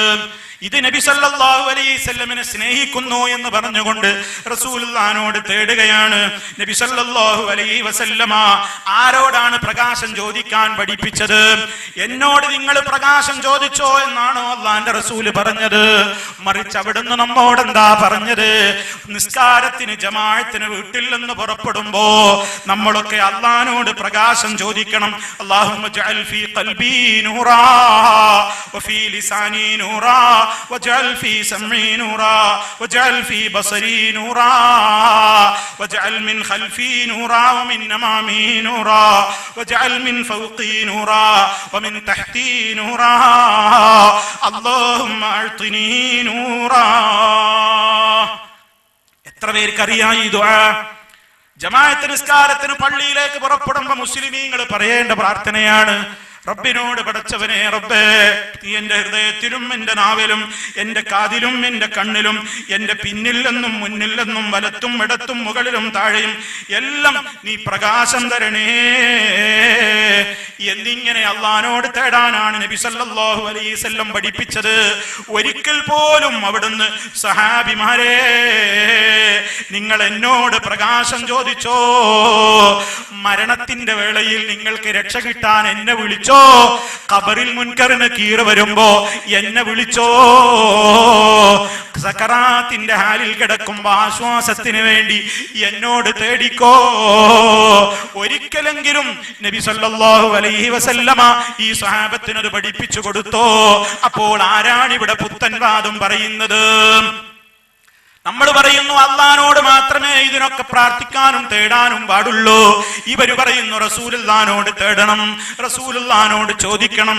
എത്രത്തോളം പറഞ്ഞിട്ട് അള്ളാഹിനോട് നേരിട്ട് ചോദിക്കുന്നത് കൊണ്ട് വലിയ മെച്ചമൊന്നുമില്ല. മഹാത്മാക്കളോട് ചോദിക്കലാണ് കാര്യം നേടാൻ ഏറ്റവും നല്ലത് എന്ന് വരെ മുസ്ലിയാക്കന്മാർ എഴുതി. കേട്ടോളൂ നിങ്ങളൊരു വാചകം. മുസ്തഫൽ ഫൈസി എന്ന് പറയുന്ന ഒരു ഫൈസി ഉണ്ട്. ആ ഫൈസിയെ എഴുതുകയാണ്, മഹാത്മാക്കളെ മാറ്റി നിർത്തി അള്ളാഹുവോട് നേരിട്ട് സഹായം ചോദിക്കലാണ് ചോദിക്കുന്നത് നേടാൻ ഏറ്റവും നല്ലത് എന്നതിന് യാതൊരു തെളിവുമില്ല. മറിച്ച് ഇനി കേട്ടോ, മറിച്ച് ചോദിക്കുന്നത് നേടാൻ ഏറ്റവും നല്ലത് മഹാത്മാക്കളോട് ചോദിക്കലാണ്. നമ്മുടെ കാര്യം നേടാൻ ഏറ്റവും നല്ലത് ആരോട് ചോദിക്കലാണ്? അള്ളാനോട് ചോദിക്കലല്ല, മഹാത്മാക്കളോട് ചോദിക്കലാണ്. അതിനൊരു ഫൈസി ഒരു ഉദാഹരണം പോലും പറഞ്ഞു. അള്ളാനോട് നേരിട്ട് ചോദിക്കുന്നതിന്റെ ഉദാഹരണം KSRTC ബസ്സിൽ യാത്ര ചെയ്യും പോലെ, അത് ലക്ഷ്യത്തിലേക്ക് എത്തിയെങ്കിൽ എത്തി, കിട്ടിയെങ്കിൽ കിട്ടി. അതേ അവസരത്തിൽ മഹാത്മാക്കളോട് ചോദിക്കുന്നതിന്റെ ഉദാഹരണം ബെൻസ് കാറിലെ യാത്ര പോലെ. ഉദ്ദിഷ്ട സ്ഥലത്ത് പെട്ടെന്ന് എത്താൻ കഴിയുന്നു എന്ന് ഇതുപോലെയുള്ള പിഴച്ച മുസ്ലിയാക്കന്മാരാണ് ജനങ്ങളോട് പറയുന്നത്. കാര്യം നേടാൻ ഏറ്റവും നല്ലത് അള്ളാനോട് ചോദിക്കലല്ല, മറിച്ച് മഹാത്മാക്കളോട് ചോദിക്കലാണ്. ഇനിയും കേട്ടോ, ചോദിക്കുന്നവന് കാര്യം നേടാൻ ഏറ്റവും നല്ലത് മഹാത്മാക്കൾ മുഖേനയാണെന്ന് വരുന്നു. കാരണം അതിലെ കാര്യം നേടുന്ന ഉറപ്പുള്ളൂ. ഫൈസിയുടെ വാചകങ്ങളാ നിങ്ങൾ കേട്ടത്. കാര്യം നേടുമെന്ന് ഉറപ്പുള്ള ചോദ്യം ഏത് ചോദ്യമാണ്? മഹാത്മാക്കളോടുള്ള ചോദ്യമാണ്. അള്ളാനോട് ചോദിച്ചാലോ അതൊരു പക്ഷേ KSRTC യാത്ര പോലെ ചിലപ്പോ എല്ലാം കഴിഞ്ഞ് കട്ടപ്പുറത്ത് കിടക്കും, അത് ലക്ഷ്യത്തിലേക്ക് എത്തിക്കൊള്ളണമെന്നില്ല. അതേ അവസരത്തിൽ ഇങ്ങനെ നല്ല റോഡാണെങ്കിൽ കുതിച്ചു വായുന്ന ബെൻസ് കാറിലെ യാത്ര പോലെ മഹാത്മാക്കളെ വിളിച്ചോ, ഉത്തരം ഉടനടി കിട്ടാൻ അതാണ് ഏറ്റവും നല്ലതെന്ന് ഈ മുസ്ലിം സമുദായത്തിന്റെ മുമ്പിലേക്ക് പുത്തൻ വാദം എഴുതിവിടുന്ന ഫൈസിമാരെ, നിങ്ങളാണോ ഈ സമുദായത്തിലെ മുവഹിദുകളെ നോക്കിയിട്ട് പുത്തൻവാദി പുത്തൻവാദി എന്ന് വിളിക്കുന്നത്? എത്ര പുത്തൻവാദങ്ങളാണ്! അല്ലെങ്കിൽ പറയട്ടെ, നബി തങ്ങളുടെ ഒരു വാക്ക് കൊണ്ടുവരട്ടെ, ജനങ്ങളെ നിങ്ങൾക്ക് കാര്യം നേടാൻ ഉറപ്പുള്ളത് മഹാത്മാക്കളോട് ചോദിക്കലാണ്. അള്ളാനോടും ചോദിച്ചോ, പക്ഷെ അത്ര തന്നെ കാര്യമില്ല എന്ന് ഹബീബ് പഠിപ്പിച്ച ഒരു വാചകമെങ്കിലും ഉണ്ടോ? എന്റെ ശബ്ദം ശ്രവിക്കുന്നവർ ഇതൊന്ന് നോട്ട് ചെയ്ത് മനസ്സിൽ സൂക്ഷിക്കുക. ഒരു പരിപാടി കേട്ടങ്ങ് പോയാൽ പോരാ, നിങ്ങൾ മനസ്സിൽ കോർത്തു വെക്ക് ഇതൊക്കെ. എന്നിട്ട് വിവരമുള്ളവരെന്ന് പറയുന്നവരോട് നിർത്തി അവരോട് ചോദിക്ക്. മഹാത്മാക്കളോട് ചോദിക്കലാണ് കാര്യം നേടാൻ ഉറപ്പുള്ള ദുആയെന്നും അള്ളാഹുവോട് ചോദിക്കുന്നതിനേക്കാൾ കാര്യം നേടാൻ ഉറപ്പുള്ള ദുആ മഹാത്മാക്കളോടുള്ള പ്രാർത്ഥനയാണെന്നും പറയുന്ന വാദം അത് പുത്തൻ വാദമല്ലേ? അതല്ല പഴയ വാദമാണെങ്കിൽ കൊണ്ടുവരൂ നിങ്ങൾ ആ ഖുർആനിന്റെ ആയത്ത്, അതല്ലെങ്കിൽ നബി തങ്ങളുടെ ഹദീസ് കൊണ്ടുവരൂ, അതല്ലെങ്കിൽ സഹാബത്തിന്റെ ജീവിതത്തിലെ അവരുടേതായ ചരിത്രങ്ങൾ ഉദ്ധരിക്കോ. ഒരിക്കലും ഇലാ യൗമിൽ ഖിയാമ സാധ്യമല്ല. തീർന്നില്ല സഹോദരന്മാരെ. ഇതേ ഫൈസി തന്നെ ഖുർആനിന് ഒരു വ്യാഖ്യാനം എഴുതിയിട്ടുണ്ട്. ഖുർആൻ വ്യാഖ്യാനം എന്നല്ല അതിനെക്കുറിച്ച് പറയേണ്ടത്, ഖുർആൻ ദുർവ്യാഖ്യാനം എന്നാണ് പറയേണ്ടത്. കേട്ടോ, അയാൾ അതിൽ എഴുതി വെച്ച അപകടകരമായ മറ്റൊരു വരി. അള്ള പറഞ്ഞിട്ടുണ്ട്, എന്റെ അടിമകൾ താങ്കളോട് ചോദിച്ചാൽ എന്ന് പറയുന്ന ആയത്തിന് അയാൾ കൊടുക്കുന്ന ആ വിശദീകരണം കേട്ടാൽ ഞെട്ടിപ്പോകും. എന്താ അയാൾ പറയണെന്നറിയോ? എന്റെ അടിമകൾ താങ്കളോട് ചോദിച്ചാൽ എന്നല്ലേ അള്ള പറയുന്നത്. അതുകൊണ്ട് അള്ളാന്റെ യഥാർത്ഥ അടിമകൾ നബിയോട് ചോദിക്കും എന്നാണ് അതിന്റെ അർത്ഥം. അള്ളാന്റെ യഥാർത്ഥ അടിമയാകണമെങ്കിൽ അള്ളാനോടല്ല ചോദിക്കേണ്ടത്, നബിയോടാ ചോദിക്കേണ്ടത്. ഇനി കേട്ടോ അടുത്ത വരി, അങ്ങനെ ചോദിക്കാത്തവർക്ക് അടുപ്പമോ ഉത്തരമോ ലഭിക്കില്ല. അള്ളാനോട് നേരിട്ടേ ഞാൻ ചോദിക്കൂ, റസൂലുള്ളാഹിനോട് ഞാൻ ദുആ ഇരക്കുകയില്ല. കാരണം എന്റെ നേതാവ് നബി സല്ലല്ലാഹു അലൈഹി വസല്ലം അടക്കമുള്ള സർവ്വ അമ്പിയാക്കന്മാരും ഔലിയാക്കന്മാരും മുഴുവനും അള്ളാനോട് നേരിട്ടേ പ്രാർത്ഥിച്ചിട്ടുള്ളൂ. അതുകൊണ്ട് ഞാനും അതേ ചെയ്യുകയുള്ളൂ എന്നൊരാൾ വിശ്വസിച്ചിട്ട് അള്ളാനോട് മാത്രം ചോദിക്കാൻ നിന്നാൽ അവർക്ക് അള്ളാന്റെ അടുപ്പം കിട്ടൂല, ഉത്തരം കിട്ടൂല എന്നാണ് ഈ ആയത്ത് പഠിപ്പിക്കുന്നതെന്ന് പച്ചയായി എഴുതി വെച്ച ഫൈസി. ആ മുസ്തഫൽ ഫൈസി എന്ന് പറയുന്ന മനുഷ്യൻ, അയാളുടെ ആ അഭിപ്രായം പുത്തൻവാദമല്ലേ? അതോ അതാണോ പഴയ വാദം? എങ്കിൽ കൊണ്ടുവാ ആയത്ത്, കൊണ്ടുവാ ഹദീസ്. സാധ്യല്ല. എന്നിട്ട് പുത്തൻവാദി എന്ന് പേര് നമുക്ക് പുത്തൻവാദം മുഴുവനും അവിടെ പറയാ. എന്നിട്ട് ഒരു പുത്തൻവാദവും ഈ സമൂഹത്തോട് ഇന്ന് വരെ പറഞ്ഞിട്ടില്ലാത്തവരെ നോക്കിയിട്ട് പുത്തൻവാദി പുത്തൻവാദി ഇത് വിളിക്കുക. എന്തുമാത്രം വിരോധാഭാസമാണിത്. അതുകൊണ്ട് ചിന്തിക്കൂ പ്രിയപ്പെട്ടവരെ. അപ്പൊ ഈ വിഷയത്തിലൊക്കെ പുത്തൻവാദം ആരാണ് പറയുന്നത്? ഇവര് തന്നെയാണ്. ഇനിയും കേട്ടോ, നബി സല്ലല്ലാഹു അലൈഹി വസല്ലമിനെ സ്നേഹിക്കുന്ന വിഷയത്തിലും ആരാ പുത്തൻവാദികൾ? അള്ളാന്റെ റസൂലിനെ ഞങ്ങളാ സ്നേഹിക്കുന്നത് എന്ന് പറഞ്ഞുകൊണ്ട് ഒരു കൂട്ടര് എന്താ ചെയ്യുന്നത്? അവർ ആസ്വദിക്കുകയാണ്. നബിതങ്ങളെ വിളിച്ച് പ്രാർത്ഥിച്ചിട്ട് ആസ്വദിക്കുകയാണ് പോലും. ബുറുദ ആസ്വാദനം എന്ന സദസ്സുകൾക്ക് പേര് പോലും. എന്താണ് ഈ ബുറുദയിൽ പറയുന്നത്? ബുറുദ എന്ന് പറയുന്ന അറബി കവിതയിലൂടെ അതേ മുസ്ലിയാക്കന്മാര് അതേ ദപ്പടിച്ചിട്ടും ഡാൻസ് ആടിയിട്ടുമൊക്കെ ആസ്വദിച്ച് ചൊല്ലുന്ന ആ വരികളിൽ പുത്തൻവാദമാണോ ഉള്ളത്? അതോ മുസ്ലിമീങ്ങളെ നമുക്ക് പഴയവാദമാണോ അതിൽ കാണാൻ കഴിയുന്നത്? യാ അക്റമൽ ഖൽഖി മാലി മൻ അലൂദു ബിഹി സിവാക ഇൻദ ഹുലൂലിൽ ഹദീസിൽ ആമീമി. ബുർദയിലെ ഒരു വരിയാ നിങ്ങൾ കേട്ടത്. എന്താ അതിൽ മുസ്ലിയാക്കന്മാരെ ആടിപ്പാടി ദുആ ചെയ്യുന്നത്? യാ അക്റമൽ ഖൽഖി മാലി മൻ അലൂദു ബിഹി സിവാക ഇൻദഹു ലിൽ ഹദീസിൽ അമീമി ഫഇന്ന മിൻ ജൂദിക ദുനിയാ വദറതഹാ വമിൻ ഉലൂമിക ഇൽമൽ ലൗഹി വൽ ഖലമി. നബി സല്ലല്ലാഹു അലൈഹി വസല്ലമിനോട് പറയാണ്, ഓ നബിയേ, ഭീകരമായ ആപത്തിറങ്ങുന്ന ഘട്ടത്തിൽ, വ്യാപകമായ ആപത്തിറങ്ങുന്ന ഘട്ടത്തിൽ എനിക്ക് അഭയം പ്രാപിക്കാൻ തങ്ങളല്ലാതെ മറ്റാരുമില്ല എന്ന് നബി സല്ലല്ലാഹു അലൈഹി വസല്ലമിനെ വിളിക്കുകയാണ്.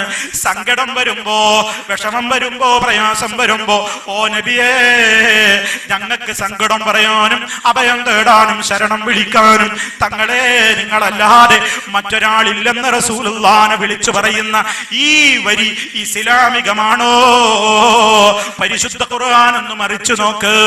മഹാനായ യഅഖൂബ് നബി അലൈഹിസ്സലാമിന്റെ ഒരു ദുആ ഖുർആനിലില്ലേ? 12 മക്കളിലേറെ ഇഷ്ടപ്പെട്ട യൂസുഫ് നബിയെ കാണാതായി. യൂസുഫ് നബി അലൈഹിസ്സലാമിനെ അതേ തന്റെ സ്വന്തം മക്കൾ കൊണ്ടുപോയി ചതിയിൽപ്പെടുത്തി. മകനെ കുറിച്ച് വിവരമില്ലാതെ കഷ്ടപ്പെട്ടു പോയി.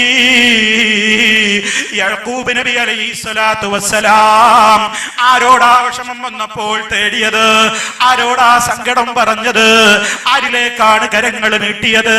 ഖുർആനതാ പറയുന്നു, ഇന്നമാ അശ്കൂ ബസ്സീ വഹുസ്നി ഇലല്ലാഹ്.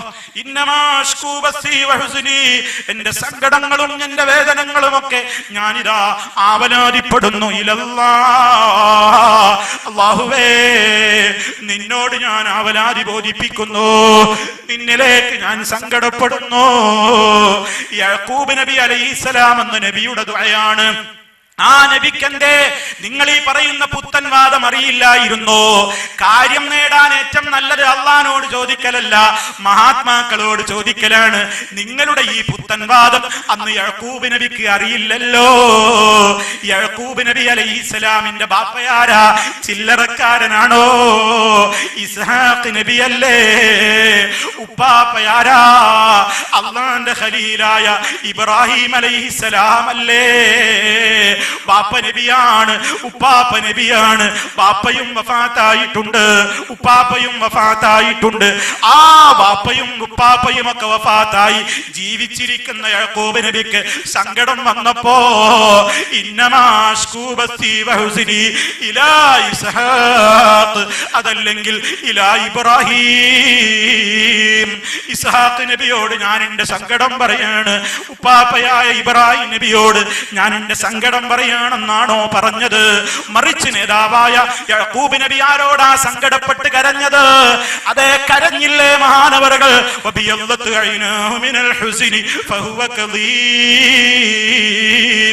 സങ്കടം ഒതുക്കി വെച്ച് കരഞ്ഞ് കരഞ്ഞ് കരഞ്ഞ് കണ്ണിലെ ചോര വറ്റുവോളം കരഞ്ഞുവെന്ന് പറയുന്ന നേതാവായ യാക്കൂബ് നബി പോലും പ്രാർത്ഥിക്കുന്നത് റബ്ബിനോടാണ്. ഇന്നമാ അശ്കൂ ബസ്സീ വഹുസ്നി ഇലല്ലാഹ്. അള്ളാഹുവിനോട് മാത്രം ഞാൻ എന്റെ സങ്കടം ബോധിപ്പിക്കുന്നു, അള്ളാഹുവിനോട് മാത്രം ഞാൻ എന്റെ ദുഃഖം ബോധിപ്പിക്കുന്നു എന്ന് പറഞ്ഞ യാക്കൂബ് നബി പിഴച്ചവനായി പോയോ?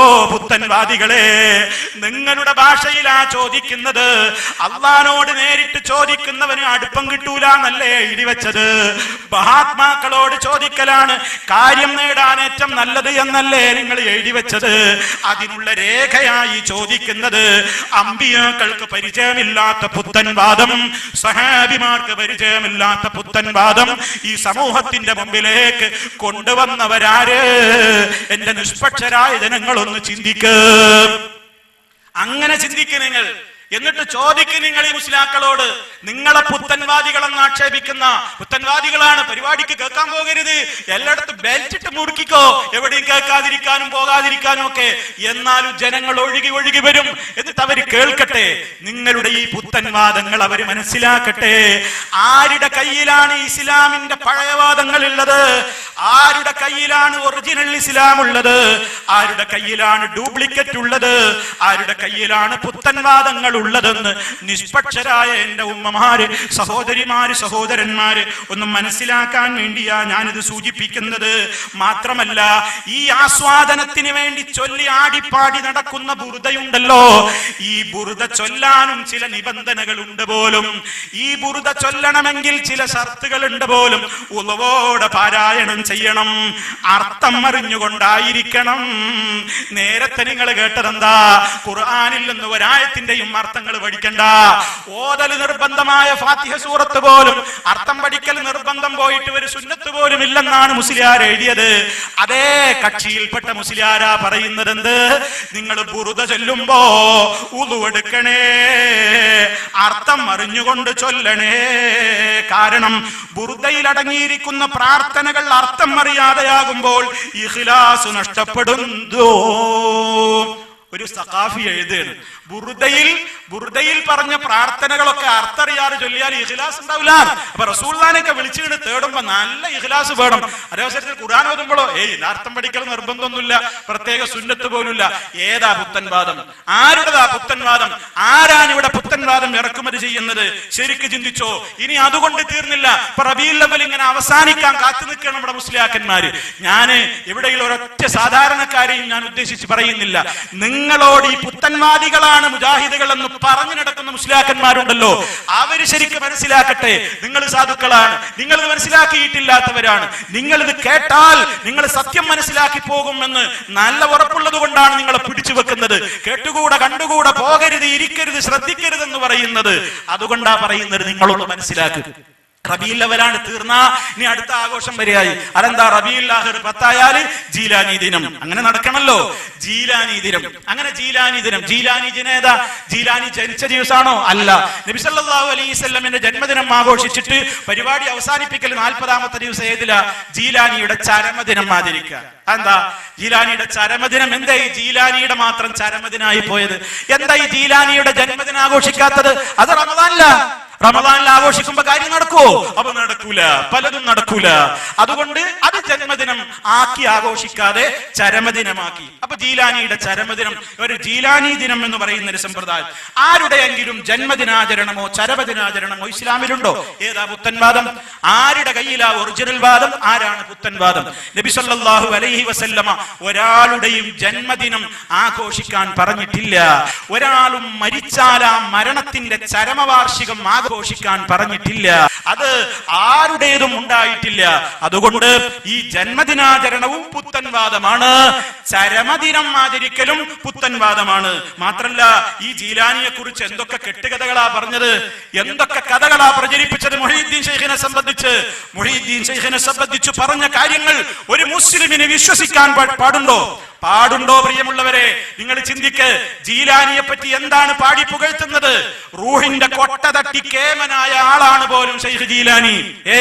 മുഹീദ്ദീൻ ശൈഖിന് ഇഷ്ടപ്പെട്ട ഒരു മുരീദിന്റെ റൂഹ് അസ്രായീൽ പിടിച്ചു കൊണ്ടുപോയപ്പോ ആ റൂഹിന് തരണമെന്ന് മലക്കുൽ മൗത്തിനോട് ചോദിച്ചപ്പോ മലക്കുൽ മൗത്ത് പറഞ്ഞല്ലോ, ഇന്ന് പിടിച്ച റൂഹ് എങ്ങനെയാ ഞാൻ നിങ്ങൾക്ക് തരിക, അള്ള പറഞ്ഞിട്ട് പിടിച്ചു കൊണ്ടുപോകല്ലേ. അത് കേട്ടപ്പോ മുഹീദ്ദീൻ ശൈഖ് ആ റൂഹ് പിടിച്ച റൂഹുകളൊക്കെ മുഹീദ്ദീൻ ശൈഖിന്റെ ഈ പറയുന്ന ആൾക്കാരുടെ ഭാഷയിൽ ഒരു കൊട്ടയിലാക്കിയിട്ട് മലക്കിങ്ങനെ പറക്കുകയാണ്.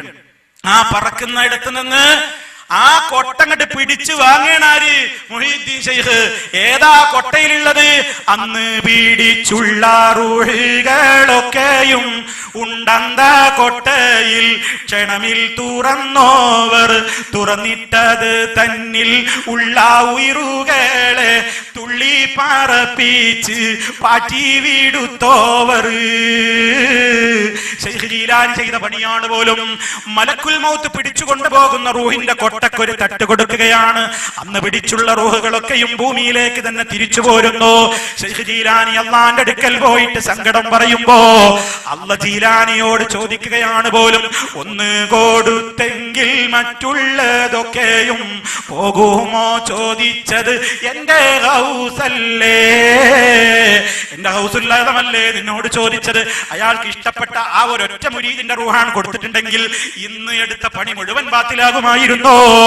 അതുകൊണ്ട് അതാണ് കൊടുത്തുണ്ടായിരുന്നില്ലേ എന്ന് ജീലാനിയോട് റബ്ബ് ജീലാനിയുടെ ആ മലക്കുൽ മൗത്തിനോട് അള്ള ചോദിച്ചു എന്ന് നിഷേധിക്കട്ടെ മുസ്ലിയാക്കന്മാര്. അവർക്ക് ഇതൊക്കെ കേൾക്കുമ്പോ ഓക്കാനം വരുന്നുണ്ടാകും. ഞങ്ങൾക്കതൊന്നും വിശ്വാസമില്ല. ഒഴിഞ്ഞു മാറാൻ മുസ്ലിയാക്കന്മാരെ നിങ്ങൾക്ക് കഴിയൂല. കാരണം നിങ്ങളുടെ നേതാക്കന്മാരും ഹോജമാരും എഴുതി വെച്ച കിതാബ് ഞങ്ങളുടെ കയ്യിലുണ്ടേ. അതൊരിക്കലും തള്ളിക്കളയാൻ നിങ്ങൾക്ക് സാധ്യമല്ല. തീർന്നില്ല ജീലാനിയെ പറ്റി അടുത്ത കെട്ടുകഥ എന്താ? ഒരാള് ജീലാനിയുടെ മുരീദിനെ ഖബറിൽ കൊണ്ടുപോയി വെച്ചു. മുൻകർ നക്കീർ ചോദിക്കാൻ വരികയാണ്. ആ സമയത്ത് മൻ റബ്ബുക, റബ്ബാരെന്ന ചോദ്യത്തിനും നബിയാരെന്ന ചോദ്യത്തിനുമൊന്നും ഇയാൾ ഉത്തരം പറയാതെ ആ സമയത്ത് മലക്കുകൾ ദേഷ്യം പിടിച്ച് വടിയങ്ങെടുത്ത് അടിക്കാനൊരുങ്ങുമ്പോ ശൈഖ് ജീലാനി ഖബറിൽ നിന്ന് വടിയങ്ങ് പിടിച്ചു വാങ്ങുന്നു. വിശ്വസിക്കാൻ പാടുണ്ടോ? ഏതാ പുത്തൻവാദം? പറയണം നിങ്ങൾ, ഏതാണ് പുത്തൻവാദം? ഈ വക നുണക്കഥകളും കെട്ടുകഥകളും ഒക്കെ ഈ സമൂഹത്തിന്റെ മുമ്പിലേക്ക് പ്രചരിപ്പിച്ചുകൊണ്ട് നടക്കുന്ന ആളുകൾക്ക് ഇവർക്കൊക്കെ ഖബർ ശിക്ഷ എന്ന് പറയുമ്പോ തന്നെ ഒന്നുമില്ല. കാരണം അതൊക്കെ അവിടെ രക്ഷപ്പെടുത്താൻ നേതാക്കന്മാരുണ്ട്. ഓ പ്രിയപ്പെട്ട മുസ്ലിമീങ്ങളെ, ഖബറെന്നു കേട്ടാൽ തൽക്ഷണം ഞെട്ടേണ്ടതാ, കണ്ടാലുടൻ വാവിട്ട് നീ കരയേണ്ടതാ. മേടയ്ക്ക് പകരം മാളമാ സുബ്ഹാന റബ്ബി, അതിൽ കിടക്കേണ്ടതാണ് സമാന എന്ന് പറയുന്ന ഖബറാണത്. ഉസ്മാൻ ഇബ്നു അഫ്ഫാൻ റളിയല്ലാഹു തആല അൻഹു ഖബർ കണ്ടാൽ അവിടുത്തെ താടിരോമങ്ങളിലൂടെ നെഞ്ചത്തേക്ക് കണ്ണുനീരൊലിച്ചിറങ്ങുകയാണ്. ആ ഖബറിൽ വെച്ച് ചോദ്യത്തിന് വരുമ്പോ അവിടെ ഉത്തരം പറയാൻ കഴിയണ്ടേ? റബ്ബാരെന്ന ചോദ്യത്തിന് അള്ളയാണെന്ന് പറയാൻ കഴിയണം. നബി സല്ലല്ലാഹു അലൈഹി വസല്ലമിനെ കുറിച്ച് ചോദിക്കുമ്പോ അത് ഞങ്ങളിലേക്ക് അയക്കപ്പെട്ട ഞങ്ങളുടെ നബിയാണ്, ഞങ്ങൾ ആ നബിയിൽ വിശ്വസിച്ചവരാണ്, ആ നബിയെ പിന്തുടർന്നവരാണ് എന്ന് പറയാൻ കഴിയണോ? നബി സല്ലല്ലാഹു അലൈഹി വസല്ലം പഠിപ്പിച്ചതുപോലെ ഇസ്ലാം ഉൾക്കൊണ്ട് ജീവിച്ചവനല്ലാതെ ആ ഖബറിൽ ഉത്തരം പറയാൻ കഴിയൂല. അതുകൊണ്ട് ഇവരെന്താ പഠിപ്പിക്കുന്നത്? ഇനി ഉത്തരം പറഞ്ഞില്ലെങ്കിലും അതേ ഖദരിയ തരീഖത്തിലെ മെമ്പറായാ മതി, ജീലാനി ഖബറിൽ നിന്ന് രക്ഷപ്പെടുത്തും എന്ന് വിശ്വസിക്കുന്ന വിഭാഗക്കാരെ, എന്ത് തരീഖത്താ നിങ്ങളുടെ തരീഖത്ത്? മുസ്ലിമീങ്ങൾക്കൊരു തരീഖത്തേയുള്ളൂ, അത് മുഹമ്മദുർ റസൂലുള്ളാഹി സ്വല്ലല്ലാഹു അലൈഹി വസല്ലം പഠിപ്പിച്ച തരീഖത്ത് തന്നെ. അതിലപ്പുറം ഒരു തരീഖത്ത് ഞങ്ങൾക്കില്ല. നബി സല്ലല്ലാഹു അലൈഹി വസല്ലമിന്റെ കാലത്ത് അള്ളാന്റെ റസൂല് പഠിപ്പിച്ച ഇസ്ലാമാകുന്ന തരീഖത്ത് അത് വല്ലാതെ അത് മാറ്റിവെച്ചിട്ട് അബൂബക്കർ റളിയല്ലാഹു അൻഹു ഒരു ബക്കരിയ തരീഖത്ത് ഉണ്ടാക്കിയിട്ടില്ല, ഉമർ റളിയല്ലാഹു അൻഹു ഒരു ഉമരിയ തരീഖത്ത് ഉണ്ടാക്കിയിട്ടില്ല, ഉസ്മാനിയ തരീഖത്ത് ഉണ്ടാക്കിയിട്ടില്ല, അലവിയ തരീഖത്ത് ഉണ്ടാക്കിയിട്ടില്ല, ഹസനിയ തരീഖത്ത് ഉണ്ടാക്കിയിട്ടില്ല, ഹുസൈനിയ തരീഖത്ത് ഉണ്ടാക്കിയിട്ടില്ല. അതേ അവസരത്തിൽ ഇന്നിതാ നമ്മുടെ നാട്ടിലുള്ള മുസ്ലിയാക്കന്മാര് എത്രയെത്ര തരീഖത്തുകളുടെ മുരീദന്മാരാണ്, എത്ര തരീഖത്തുകളുടെ ശൈഖുമാരാണ്. ഖദരിയ തരീഖത്ത് റിഫാഇയ്യ തരീഖത്ത്, നഖ്ശബന്ദിയ്യ തരീഖത്ത്, ആലുവ തരീഖത്ത്, ആലുന്തറ തരീഖത്ത്, സുഹ്റവർദിയ്യ തരീഖത്ത്, അക്ബരിയ്യ തരീഖത്ത്, മുഷ്തിയ്യ തരീഖത്ത്, ചിശ്തിയ്യ തരീഖത്ത്, ഇങ്ങനെ ഒരു 100 കൂട്ടം തരീഖത്തുകൾ എല്ലാം പിഴച്ച തരീഖത്തുകളാണ് കേട്ടോ. നബി സല്ലല്ലാഹു അലൈഹി വസല്ലം പഠിപ്പിച്ച ആശയങ്ങൾക്ക് ഘടകവിരുദ്ധമായ പുത്തൻവാദങ്ങളാണ് സർവ്വ തരീഖത്തുകളും ഈ ലോകത്ത് സമൂഹത്തോട് പറഞ്ഞുകൊണ്ടിരിക്കുന്നത്. അതുകൊണ്ട് തന്നെ നബി സല്ലല്ലാഹു അലൈഹി വസല്ലം പഠിപ്പിക്കാത്ത ആശയങ്ങളാണ് ഔലിയാക്കളുടെ പേരിലും ഇവർ കൊണ്ടു നടക്കുന്നത്. അപ്പോൾ ആ വിഷയത്തിലും പുത്തൻവാദികൾ ഈ വിഭാഗം തന്നെ. അങ്ങനെ നബി സല്ലല്ലാഹു അലൈഹി വസല്ലമിന്റെ പേരിൽ പുത്തൻവാദം പ്രചരിപ്പിച്ചു, ഔലിയാക്കളുടെ പേരിൽ പ്രചരിപ്പിച്ചു. ഇനിയും കേട്ടോ, ഖബർ സിയാറത്തിന്റെ മറവിൽ എത്ര പുത്തൻവാദങ്ങളാണ് ഈ സമുദായത്തിന്റെ മുമ്പിൽ കൊണ്ടു നടക്കുന്നത്. എത്ര പുത്തൻവാദങ്ങളാണ് ഖബർ സിയാറത്തിന്റെ പേരിൽ കൊണ്ടു നടക്കുന്നത്. പറയുമ്പോ പറയും, മുജാഹിദുകളെ നിങ്ങൾ എന്തിനാ അത് പറയുന്നത്? നിങ്ങൾ സിയാറത്ത് ശിർക്കെന്ന് പറയുന്നവരല്ലേ, പഠിച്ചു വെച്ചോ. സിയാറത്ത് ശിർക്കല്ല, ഖബർ സിയാറത്ത് ഇസ്ലാം അനുവദിച്ച കാര്യമാണ്. അത് നബി സല്ലല്ലാഹു അലൈഹി വസല്ലം പഠിപ്പിച്ചതുമാണ്. നമുക്കാരുടെയും ഖബർ പോയി കാണാം. എന്തിനാണെന്നോ, ഈ ജീവിതത്തിന്റെ തിരക്കുകൾക്കിടയിൽ ഒന്ന് മരണത്തെ ഓർക്കാൻ, അവർക്ക് വേണ്ടി ദുആ ചെയ്യാൻ ഖബറിന്റെ സമീപത്തേക്ക് നമുക്ക് പോകാം. അത് നമ്മുടെ മാതാപിതാക്കളാണെങ്കിലും ബന്ധുക്കളാണെങ്കിലും അല്ലാത്തവരാണെങ്കിലും അവരെ മറമാടിയിട്ടുള്ള ഖബർസ്ഥാനുകളിൽ പോയിട്ട് അതേ അവർക്ക് വേണ്ടി ദുആ ചെയ്യാം. അത് ഇസ്ലാം അനുവദിച്ചതാണ്. നമുക്ക് പരലോക ചിന്ത വരാനും മരണചിന്ത വരാനും ഞാനും ഇതുപോലെ പോയി കിടക്കേണ്ടവനാണെന്ന ബോധമുണ്ടാകുവാനും ഒക്കെ ഇസ്ലാം പ്രോത്സാഹിപ്പിച്ചൊരു കാര്യം. പക്ഷേ ആ പേരും പറഞ്ഞിട്ട് എന്തൊക്കെ പുത്തൻവാദങ്ങളായി സമുദായത്തിലേക്ക് മഖ്ബറ കെട്ടിപ്പൊന്തിക്കുന്ന ആളുകൾ കൊണ്ടുവന്നത്. അതേ നബി സല്ലല്ലാഹു അലൈഹി വസല്ലം പഠിപ്പിച്ച ഒറിജിനൽ സിയാറത്തിന്റെ രൂപം തന്നെ മാറ്റിമറിച്ചു. പിന്നെ അതാ പുത്തൻവാദ സിയാറത്താണ് കൊണ്ടുവന്നത്. നബി സല്ലല്ലാഹു അലൈഹി വസല്ലം പറഞ്ഞിട്ടുണ്ട്, ഒരു മുസ്ലിമിന്റെ ഖബർ ഭൂമിയുടെ സമതലത്തിൽ നിന്ന് ഒരു ചാണിലപ്പുറം ഉയർത്താൻ പാടില്ല. അത് നബി സല്ലല്ലാഹു അലൈഹി വസല്ലമിന്റെ സഹാബത്ത് മനസ്സിലാക്കിയത് കൊണ്ടാണ് ഹബീബ് സല്ലല്ലാഹു അലൈഹി വസല്ലമിന്റെ ഖബർ ഭൂമിയിൽ നിന്ന് ഒരു ചാണ് മാത്രമാണ് ഉയർത്തപ്പെട്ടിട്ടുള്ളത്. അതിലപ്പുറമുള്ളത് നിഷിദ്ധമാണ്. അതിലപ്പുറമുള്ള ഏർപ്പാട് ഖബർ കെട്ടിപ്പടുക്കാമെന്ന വാദം ആരാണ് കൊണ്ടുവന്നത്? അതാണ് പുത്തൻവാദം. ഖബർ കെട്ടിപ്പടുക്കരുതെന്നത് ഈ ഒറിജിനൽ ഇസ്ലാമിന്റെ വാദമാണെങ്കിൽ, മഹാത്മാക്കളുടേതാണെങ്കിൽ ഖബർ എത്രയും കെട്ടിപ്പൊന്തിക്കാം, അതിന്മേൽ കുമ്മായമിടാം, അതിന്മേൽ മാർബിൾ പതിക്കാം, അതിന്മേൽ പട്ടുതുണി മൂടാം, അവിടെ വിളക്ക് കൊളുത്താം, അതിന്മേൽ ചുംബിക്കാം, അതിന്മേൽ തടവാം, അതിന്റെ മുമ്പിൽ സുജൂദിന്റെ കോലത്തിൽ കിടന്ന് കണ്ണുനീരൊഴുക്കി പ്രാർത്ഥിക്കാം, അവിടേക്ക് ആട്ടിനെയും കോഴിയെയും നേർച്ച കൊടുക്കാം, അവിടുത്തെ പെട്ടിയിൽ പണം നേർച്ചയാക്കാം, അവിടുത്തെ വിളക്കിൽ വിളക്ക് കൊളുത്താൻ നേർച്ചയാക്കാം, അവരുടെ പ്രീതി നേടിക്കൊണ്ട് അറവ് നടത്താം. ഈ രൂപത്തിലുള്ള ശിർക്കൻ വിശ്വാസങ്ങളാകുന്ന പുത്തൻ ഖബർ സിയാറത്ത് ആരാണ് ഈ സമുദായത്തിലേക്ക് കൊണ്ടുവന്നത്? ഇസ്ലാം അത് അനുവദിച്ചിട്ടുണ്ടോ? ഒരിക്കലുമില്ല പ്രിയപ്പെട്ടവരെ. ഇസ്ലാമിലതാ ഒരു ഖബറും ഒരു ചാണിലപ്പുറം ഉയർത്താൻ പാടില്ല. ശാഫി മദ്ഹബുകാരെന്നല്ലേ ഇവിടെ പറയുന്നത്. ശാഫി ഇമാം പോലും എന്താ പറഞ്ഞത്? ഒരു ഖബറിൽ നിന്ന് കുഴിച്ചെടുത്ത മണ്ണിനേക്കാൾ അപ്പുറം പുറത്തു നിന്ന് മണ്ണ് കൊണ്ടുവന്നിട്ട് ഖബർ ഫില്ല് ചെയ്യാൻ പാടില്ല. എന്താണ് കാരണം?